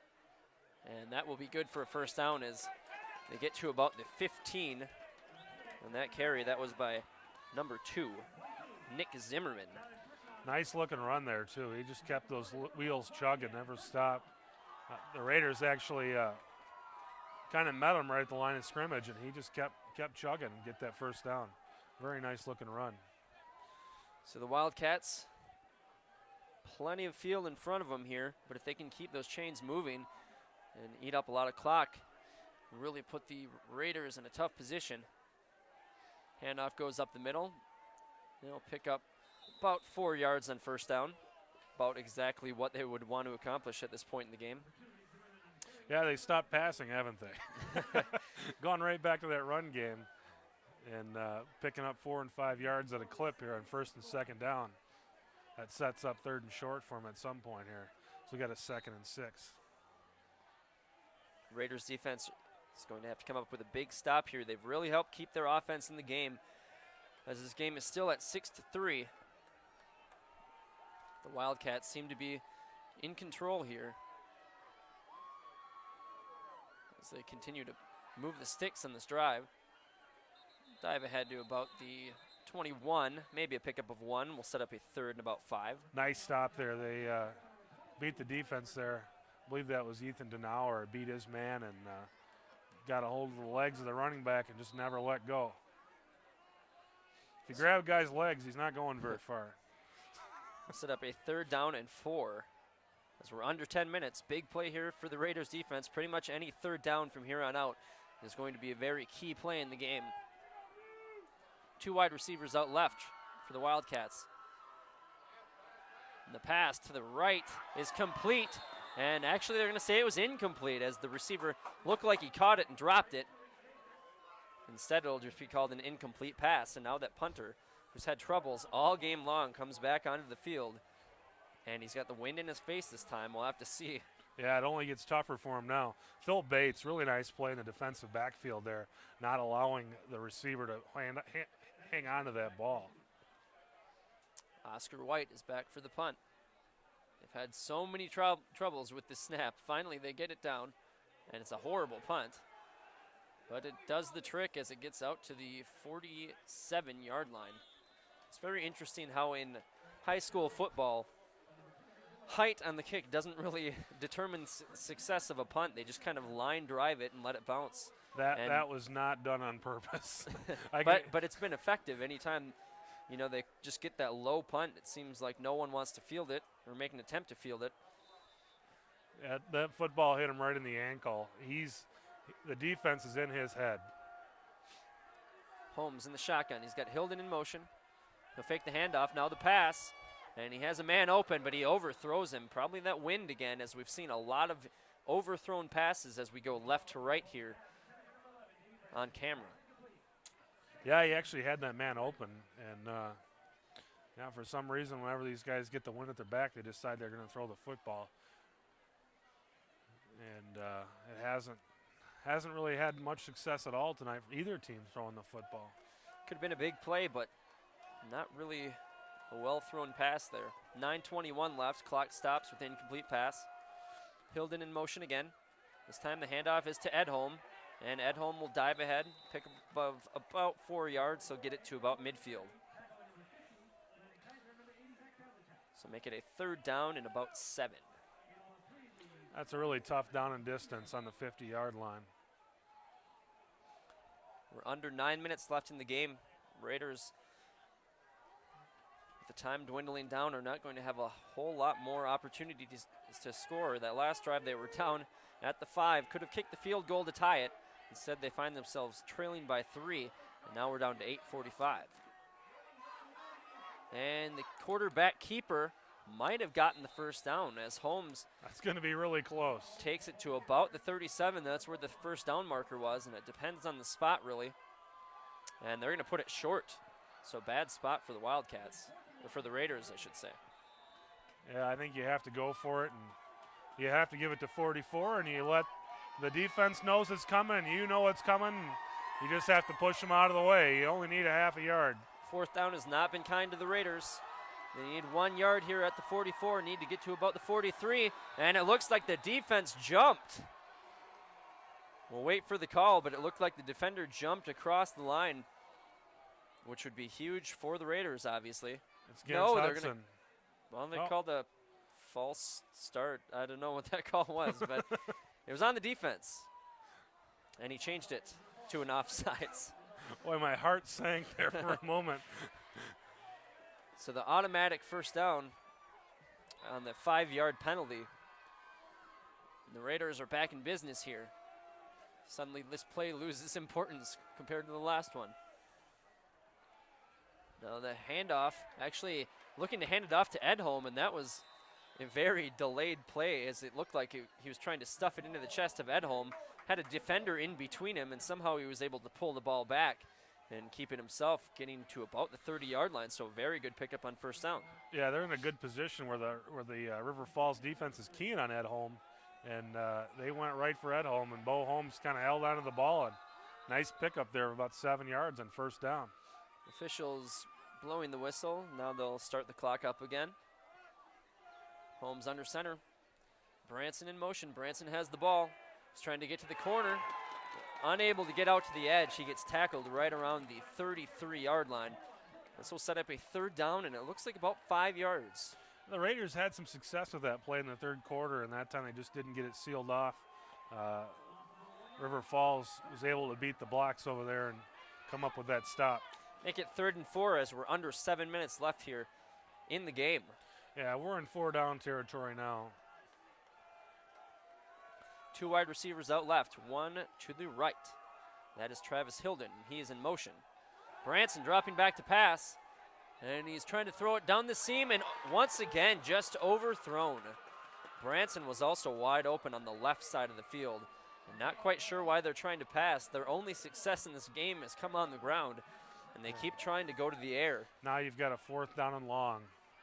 Now with a 4th and 4, with just 6:41 left. Might not get back in this position again. That was another head scratcher. There's something to be said about setting up a team to try to hit a big play downfield, but when it just has not been successful and you've gotten to this position on the field by being able to run the ball, it's a bit baffling that they continue to go through the air. Hilden in motion, low snap, ball is thrown and completed down to the 15, so the first complete pass for the Raiders on a broken play. The snap hit the ground. Holmes picked it up and was able to complete the pass on a bobbled catch down to the 15-yard line. That was Ryan Ritz, and came into the season as an all-conference preseason pick, and haven't seen him much in the passing game this season, but that was about as big a play as the Raiders have had all season right there. That was a huge catch by Ritz. Defense was really bearing down on Holmes there, and he sensed the urgency, got it out quick. And the complete pass continues the drive. Now the handoff to Edholm. They'll go back to the ground game. Pickup of none on that play. I was just about to say before that play, Paul, you know, it seems like they haven't really tried the mid-range passing game. A lot of their passes have been deep, and right there was the mid-range over the middle, and Holmes made a great play to get that ball out of there, and Ritz, a heck of a catch. 5:50 left here in the 4th. Holmes under center. In the shotgun. He will keep it himself. He's looking to find some space up the middle. He'll pick up some positive yardage, but not a whole lot. It's going to set up a 3rd and about 7. The Wildcats have tightened up here on defense, and with just one timeout left and the clock ticking at 5:26 right now in the ball game, they have to come out of this drive with some points. Whether it's 3 or 7, they have to have some points here. Clock definitely becoming a factor here. In the shotgun, Holmes, 2 left, 1 receiver out right. Man in motion is Branson. And dropping back to pass, they're going to screen to the right. They have Edholm, but Edholm is only going to be able to get down to about the 11-yard line. And now you'd have to expect the field goal, as there's only 5 minutes left in the game. And it'd be a pretty long fourth down. It's going to be about a 30-yard field goal here, too. Pretty long field goal attempt, too. Wind at their backs. It's on that near hash mark. Dennison made a long one against Chippewa Falls. Dennison puts it up, and he nails it through. Wow. He could have hit that one from 40 or 45, and we have the game now tied 6-6. That was impressive. It wasn't the prettiest one, but it went right through the goalpost. No doubt about it. And again, I don't want to be the negative Ned here, but no, here we go. That could have been for the lead. But the Raider defense has been really good in the second half, and there's no reason to think they wouldn't be good here with 4.5 minutes to go. And if you can get a stop here, you can probably give your defense, hopefully, if your special teams covers up really like they have all season, give your defense an opportunity to get the ball back in the offensive hands with a few minutes left to go here and maybe get a chance at another field goal, because Dennison has been spot on all season. Really nice kick against Chippewa Falls, and with these conditions, that was a very impressive kick too. You should have a very well-rested defense, as they were on the field pretty much the entire first half, but now the Raiders' offense has been on the field pretty much the entire second half. End over end kick goes down to the 5, and that will land in the end zone for the touchback. So 4:32 left in the game. We've got a tie game, 6-6. Raiders have been battling back and facing a lot of self-created adversity pretty much this entire game, but they find themselves with a tie here. Well, it is nice to see, too, that River Falls actually was penalized a couple times here in the second half. The Raiders have picked up 2 first downs on penalties in this second half, which is nice. When it's nice when the flags fly and it's on the other jersey. Yeah, definitely cut down on those penalties that seem to kill each of their drives in the first half. Second half, there's still been a few, but none of them have been the drive-killing penalties that we saw in the first 24 minutes. Handoff up the middle, gain of about nothing, and you can really feel the momentum on the side of the Raiders right now. Yeah, they buckled down on that play, didn't allow much at all, and two more downs here if they can keep this up and put the ball back in the offensive hands. And the River Falls punter is having a pretty tough day back there. So if you can force the Wildcats to punt, you got to think you're going to get pretty good field position here. Austin Johnson with the carry there. Picked up of about 2 yards. Make it 2nd and 8 from the 22. Quarterback Mark Bennett. He's got a man in motion. Actually, excuse me, that's Kusalik. And now we're going to have a flag. Might be a delay of game here, as that one seemed to take a while. Have a lot of Raiders players clapping here. And it will be a delay of game on the Wildcats. So push it back 5 yards, make it 2nd and 13. And Chris, like you said, that punt team, bringing that punt team out for the Wildcats is really the kiss of death for that team in this game.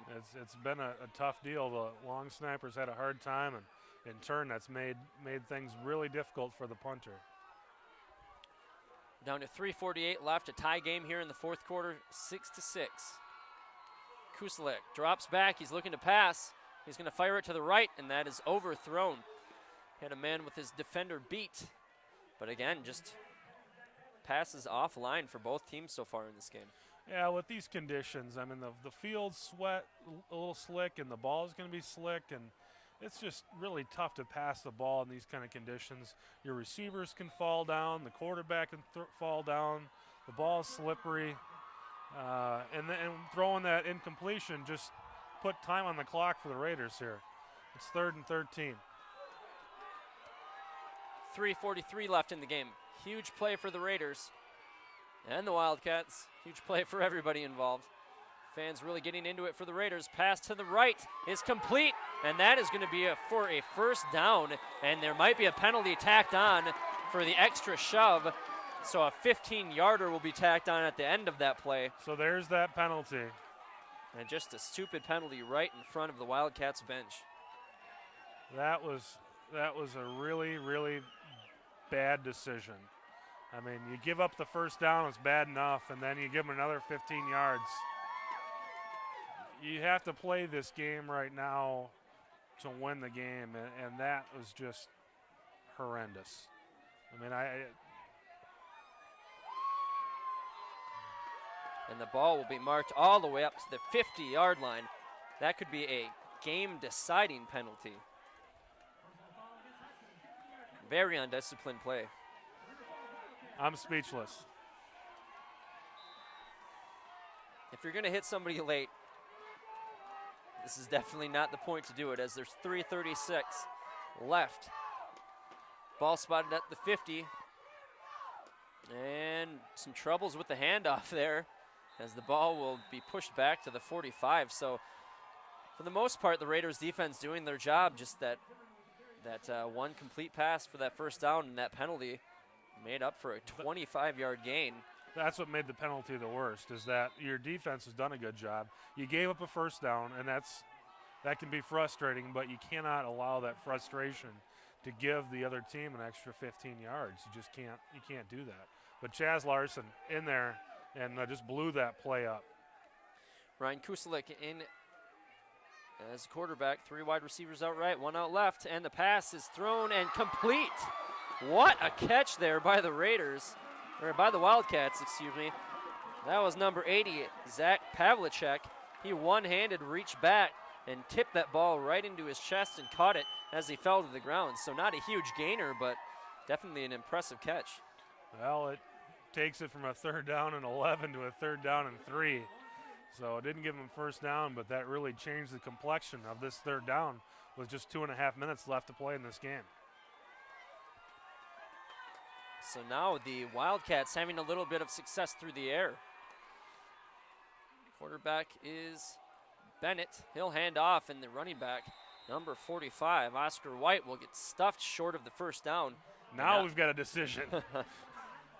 Do you risk bringing that punt team on the field? Usually don't put those words together. That's usually involved when you're going to go for it. It looks like the Wildcats are going to go for it. 4th down and 3 here. 1:45 left, and this will be a key point in the game, I'm sure, when we're talking in the postgame. Dropping back for the pass, and it is incomplete. So a very odd-looking play there, as the Raiders on defense are able to stop the Wildcats, but the Wildcats really stopped themselves on that play. That just didn't have any sense of order to it. That was a pretty ugly-looking play. I don't know if they were trying to goat the Raiders into thinking it was a run play when it was a pass play or what that was, but it was pretty ugly. Now the Raiders, with 1.5 minutes, have a shot at winning this game. It's 6-6 right now. They are tied. They can't turn the ball over, but they have a shot at winning here with 1.5 minutes to go. Hand off to Edholm. Edholm will get stuffed. He maybe picked up a yard on the play. Clock continues to run as we're down to 1:25 left. And the Raiders have just one timeout. They used 2 of them there in the 3rd quarter when they were trying to come up with a decision what to do near the goal line. So just one timeout left. Now we're down to 1:10. So the clock, ever important here. 2 wide receivers out right. Holmes in the shotgun. And he will fake the handoff to Edholm. He's rolling left, and he's going to throw right. He has a man at the 40-yard line, and it's complete. So the clock will stop. That was Davey Branson on the catch. That was a beautiful catch. Branson stretched out and pulled it down. I mean, boy, Branson played some really good quarterback when Holmes was down, but tonight he has really impressed me running the football, and that catch was a dandy. He's the super sub. Under 50 seconds left. Holmes in the shotgun. Hilden in motion. Hilden will take the carry. He's got some space in front of him. He'll cut up to the 34-yard line where he stopped, and you'd have to expect the Raiders to use that timeout. And they did call timeout. And we have some coaches yelling that time needs to get put back on the clock, as it did seem like the clock ran a little bit longer past when the whistles went for the timeout. Well, that's part of being on the road.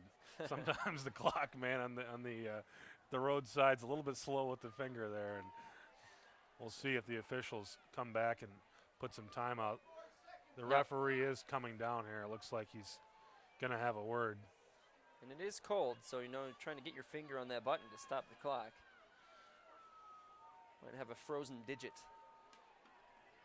I think the referee's going to make this right. He stepped over, and they're going to communicate with the box here.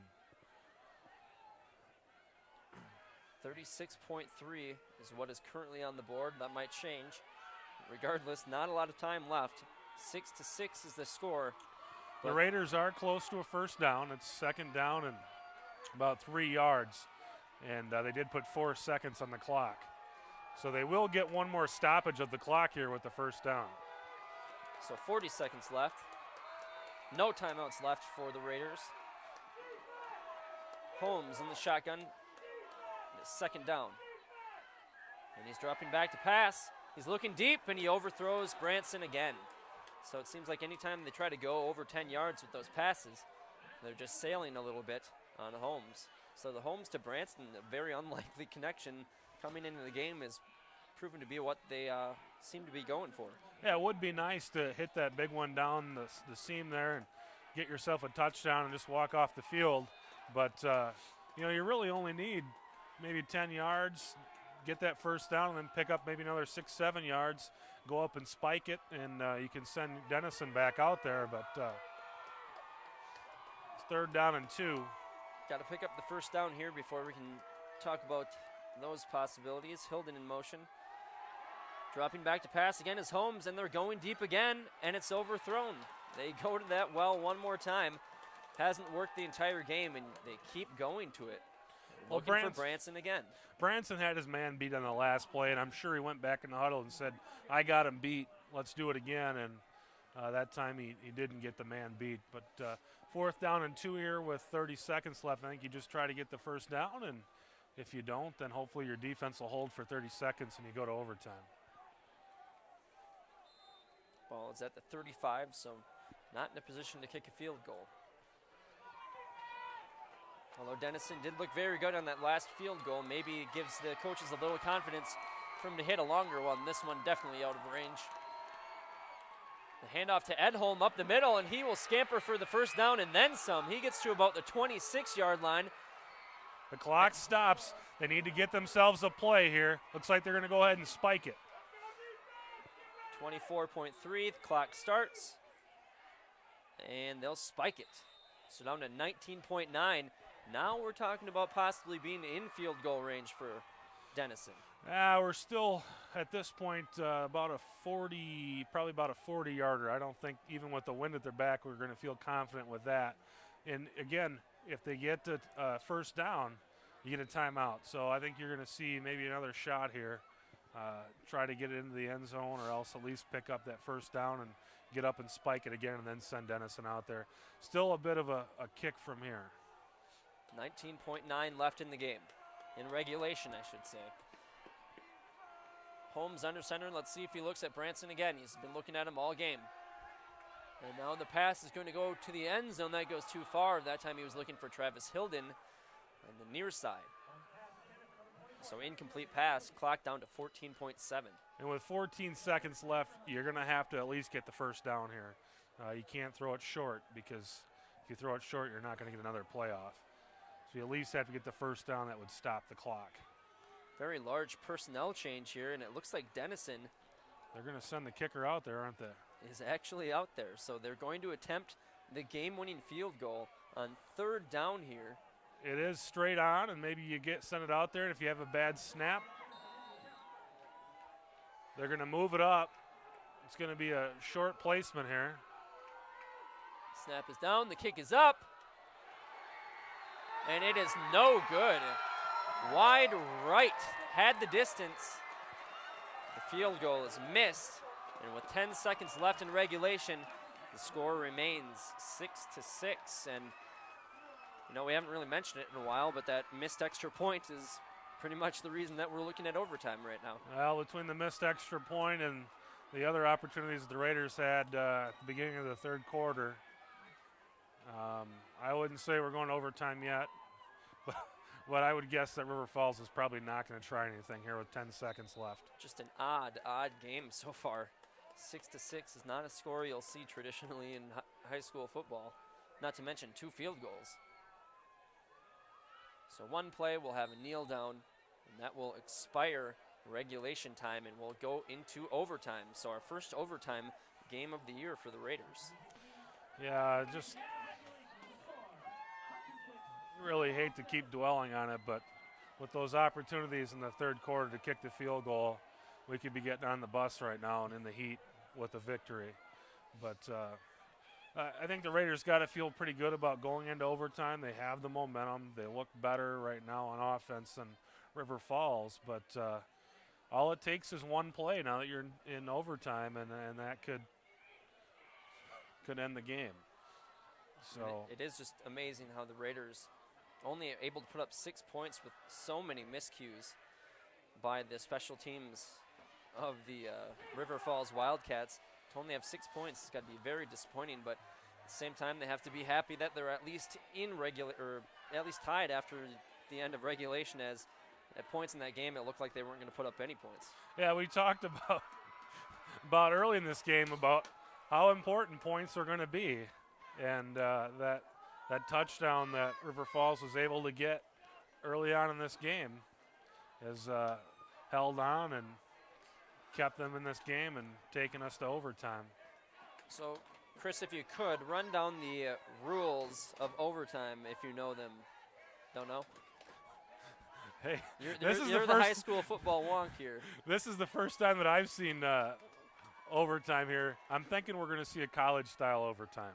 Okay. If that's what and if we're going to see a college-style overtime, basically what it means is both teams will have an opportunity from the 25-yard line. And that's what the coin flip is about here. You want to win this coin flip and then let the other team get the ball first. So then you know what you need on offense. So it behooves you to be on defense first in a college-style overtime. Because then if they get a field goal, well, then you know you can either tie with the field goal or win with the touchdown. But if you get the ball first, you kick that field goal, that might not be enough. It's like The Price is Right. You want to spin the wheel last. That's right. So you know what you got to beat. You want to spin or Price is Right. You want to be able to make it $100.01. Because then you know you get whatever is above that. It's yours if the bid is higher. So it could be let's make a deal though. What's behind the door for the Raiders here? Where else can we go with this? This coin toss is taking too long. Around the conference right now, some big games tonight.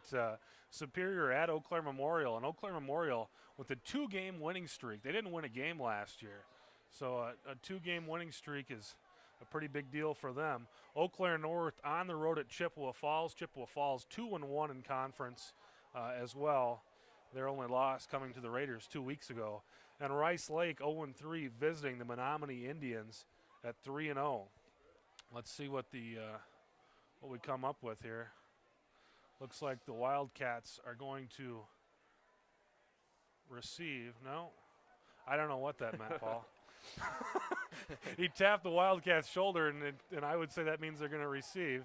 But then he pointed the ball like the Raiders were going to have the ball first. So it looks like the Raiders are going to have the ball first, though, because everybody's marching down to that portion of the field.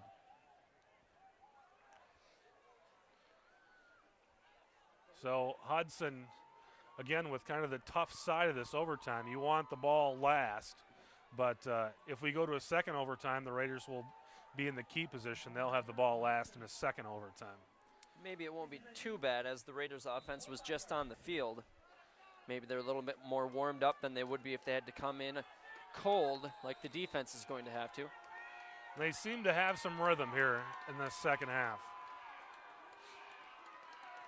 So the ball at the 25. Each team will get a possession until the game is decided. Holmes in the shotgun. 2 wide receivers left. Branson in motion. And the handoff, actually the keeper, goes for about 1 yard. That looked like Holmes was going to be blown up for about a 5-yard loss. Instead, he's able to shrug off the defender and pick up about 1. Yeah, made a great play there because that, like you say, Paul, that should have been about a 4 or 5 yard loss. And Holmes showing some elusiveness to get out of that and taking it down and picking up at 1 yard where really it should have been a loss. Holmes again in the shotgun. He's been there all game. Branson in motion. Handoff to Edholm. Edholm trying to make some defenders missed. He coughed up the football, but he landed on top of it. Down to about the 21. Yeah, you want to get at least 3. If you turn it over, that even with River Falls kind of having a hard time on special teams tonight, you want to get at least 3. You can't turn it over. But this is a big 3rd down and 7, because I would think that the Raiders are not in field goal position right now. 3rd and 7. From the shotgun, takes the snap, looking downfield. He's got a man in the middle of the field, and that will be completed for near a first down. Needed to get to, that was easily a first down. Sorry, I have a bad angle from up here. Got it by about 5 yards, so that will move the chains and keep this overtime drive alive. That was a huge play because now they're at least in field goal position. As long as they don't turn it over, hopefully they'll come out of this first overtime with something positive. So Branson split out to the left. He's been in motion almost every play. He's in motion again. He takes the carry this time, and he's trying to find some space on the right side. He'll get inside the 10, maybe to about the 8. Well, you've got a senior quarterback in Bo Holmes and a junior quarterback in Davey Branson, who's played quite well when he's been on the field. I really like getting him on the field and putting him in the position that he's in. He's done well carrying the ball tonight, and it really gives him some legs. When he gets the reins of the offense next year as a senior, he's going to be very experienced and really know the ins and outs of this game when he's the man in charge. Ball placed at the 9, 2nd and 7. Holmes in the shotgun. This time Hilden in motion. Holmes is going to keep it himself, and he will get into the end zone for the score. So the Raiders finally find the end zone, and this comes in overtime. And now with the extra point, the Raiders will be up by either 6 or 7, and the Wildcats are going to have to match on their drive starting at the 25.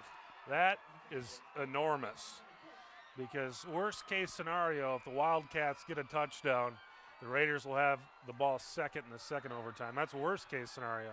But that puts pressure on River Falls and puts the... Dennison makes the extra point. So now the pressure is definitely on the River Falls Wildcats. And with all their special teams problems, hopefully they don't score if you're a Raider fan. But if they do, they missed an extra point earlier. There's not going to be special teams here unless they score a touchdown. They don't have to worry about a punt, and they won't be kicking a field goal. So, but if they make it and they need to kick the extra point, maybe do you go for 2 with the problems that you've had snapping the ball on special teams? You're at home. You haven't won a game yet. It could happen. I say the Raiders just stop them. Yeah, let's not even have to. I say the Raiders just stop them. We won't even worry about that. Let's just not make me look like an idiot, and we'll just stop them here. The thing is, if they do score, it's proven to be no sure thing that they're going to get a fair snap to try to tie the game. They really have struggled snapping the ball tonight. Quarterback in is Bennett. Bennett will keep it himself, and on the first play he gets stuffed. And the Hudson fans are going crazy on the far sideline as they can smell a victory here, as all of the momentum has switched to the Raiders' side. Jazz Larson gets the headlines, but Ethan Denauer tonight has really played a superb game. A couple of really big tackles, and there's another one right there. So Bennett, they seem to try to get the ball in his hands when they want to run with their QB. He hasn't had a lot of success here tonight. And now the pass going down to the 15, incomplete. That was Kuselek passing it. And again, Denauer putting the pressure on that time. Didn't buy the run fake, stayed with the quarterback. He's really played a whale of a game tonight. And it looks like that rain has picked up again, Paul. kind of see some moisture in the light. Kind of hard to see through the camera, but looks like that rain has picked up. The Raiders can definitely feel themselves closing the door on this game. They've got 2 more plays to make before they can jump on the bus with the victory. Under center is Kusalek. He's looking downfield, and he will throw incomplete. It's going to be 4th and 12, and it is desperation time here for the hometown Wildcats. Yep, just one play to go, and this is really the playoff lives for the River Falls Wildcats right here in this one play. If they lose tonight, they have no shot at postseason play. So they really have had a really tough schedule to open with Chippewa Falls, Menominee, and then this Hudson football team coming here tonight.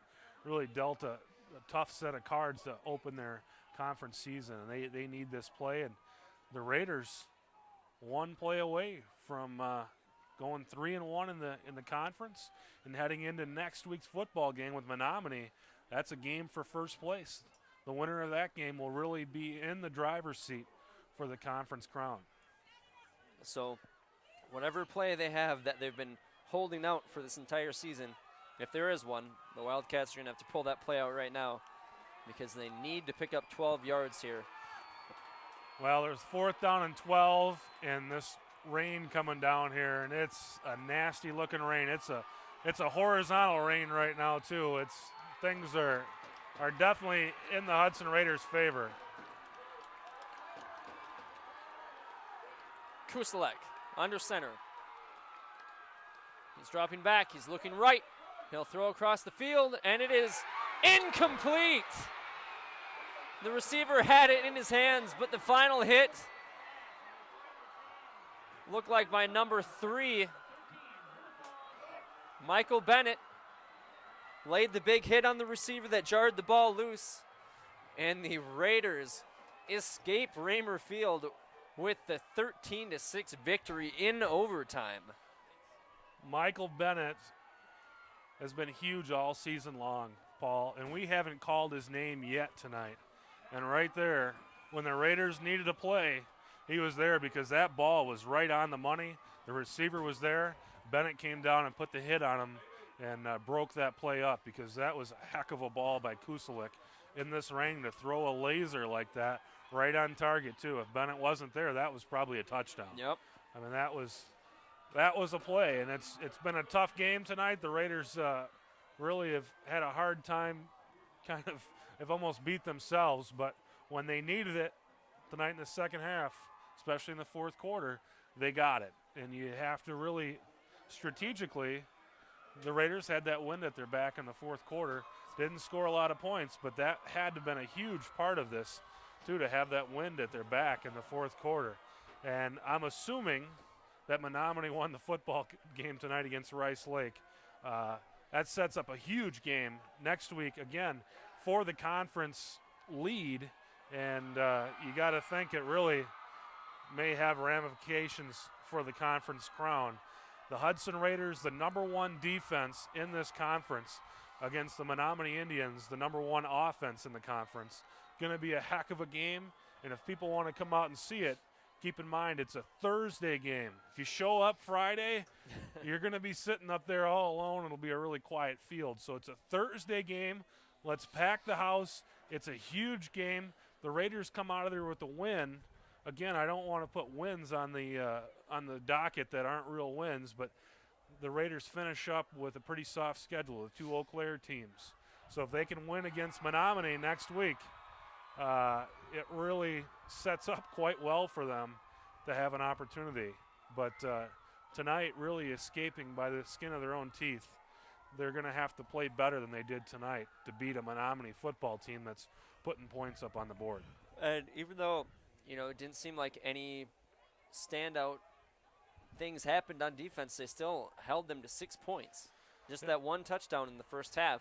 And the rest of the game, they were able to keep the Wildcats off the board and really keep the offense in this game. And eventually, that offense finally got things turned around enough that they were able to escape with the victory. Well, I've said it several times this season. I think the Hudson Raiders are one of the best tackling football teams in high school that I've ever seen.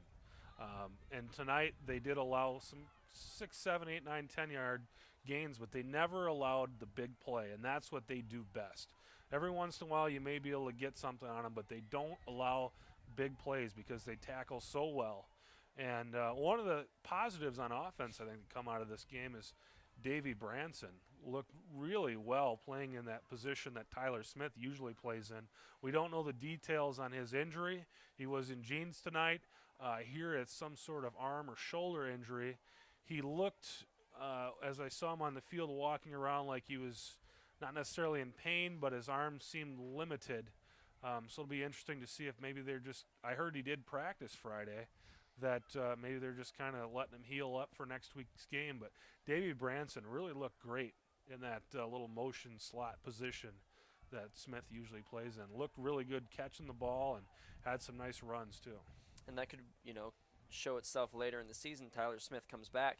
Maybe you keep him and Branson on the field at the same time, and you're looking at a very dynamic offense with both those guys on the field. Absolutely. It was nice to see Ryan Ritz. He came up with a really big catch, too, in this football game. I believe it was a 4th down that he made a great catch. And we haven't really seen a lot of him catching the ball. He's done a nice job blocking this season, but haven't seen him as a receiver really tonight. He really made a very clutch catch this evening. And as we mentioned right after it happened, the missed extra point is really what set off the entire chain of events. They missed it. If they make that extra point, you're maybe looking at the Raiders not even attempting a field goal in this game. Instead, it allows them the opportunity to kick 2 through and send it to overtime. Yeah, that's something else that this team has really been the beneficiary in 3 different games of either missed extra points or chances where the other team has gone for 2 and hasn't gotten it. I mean, it's uncanny. The Wisconsin Rapids game, they missed that extra point, and it really allowed the Raiders to play from a different perspective, and it put more pressure on Wisconsin Rapids than really they should have been in. And then that Somerset game was the same thing, and now tonight. But the Raiders have made things interesting seemingly all season long, but they have come out on top other than that Superior game, which was just a tough deal where they gave up a big play at the end of the first half. But other than that Superior game, the Raiders have just found a way to win, and it's not necessarily always pretty, and they really have overcome some of their own mistakes. But the important thing is they come out of those things with W's. But next week, a big test. Menominee Indians coming in to the to Newton Field. And like I said, that game is going to decide who comes out, is going to come out of there with the conference lead. So we'll be covering that game next Thursday. Hopefully you're able to make it out there. Game, we believe, is at 7 o'clock start time.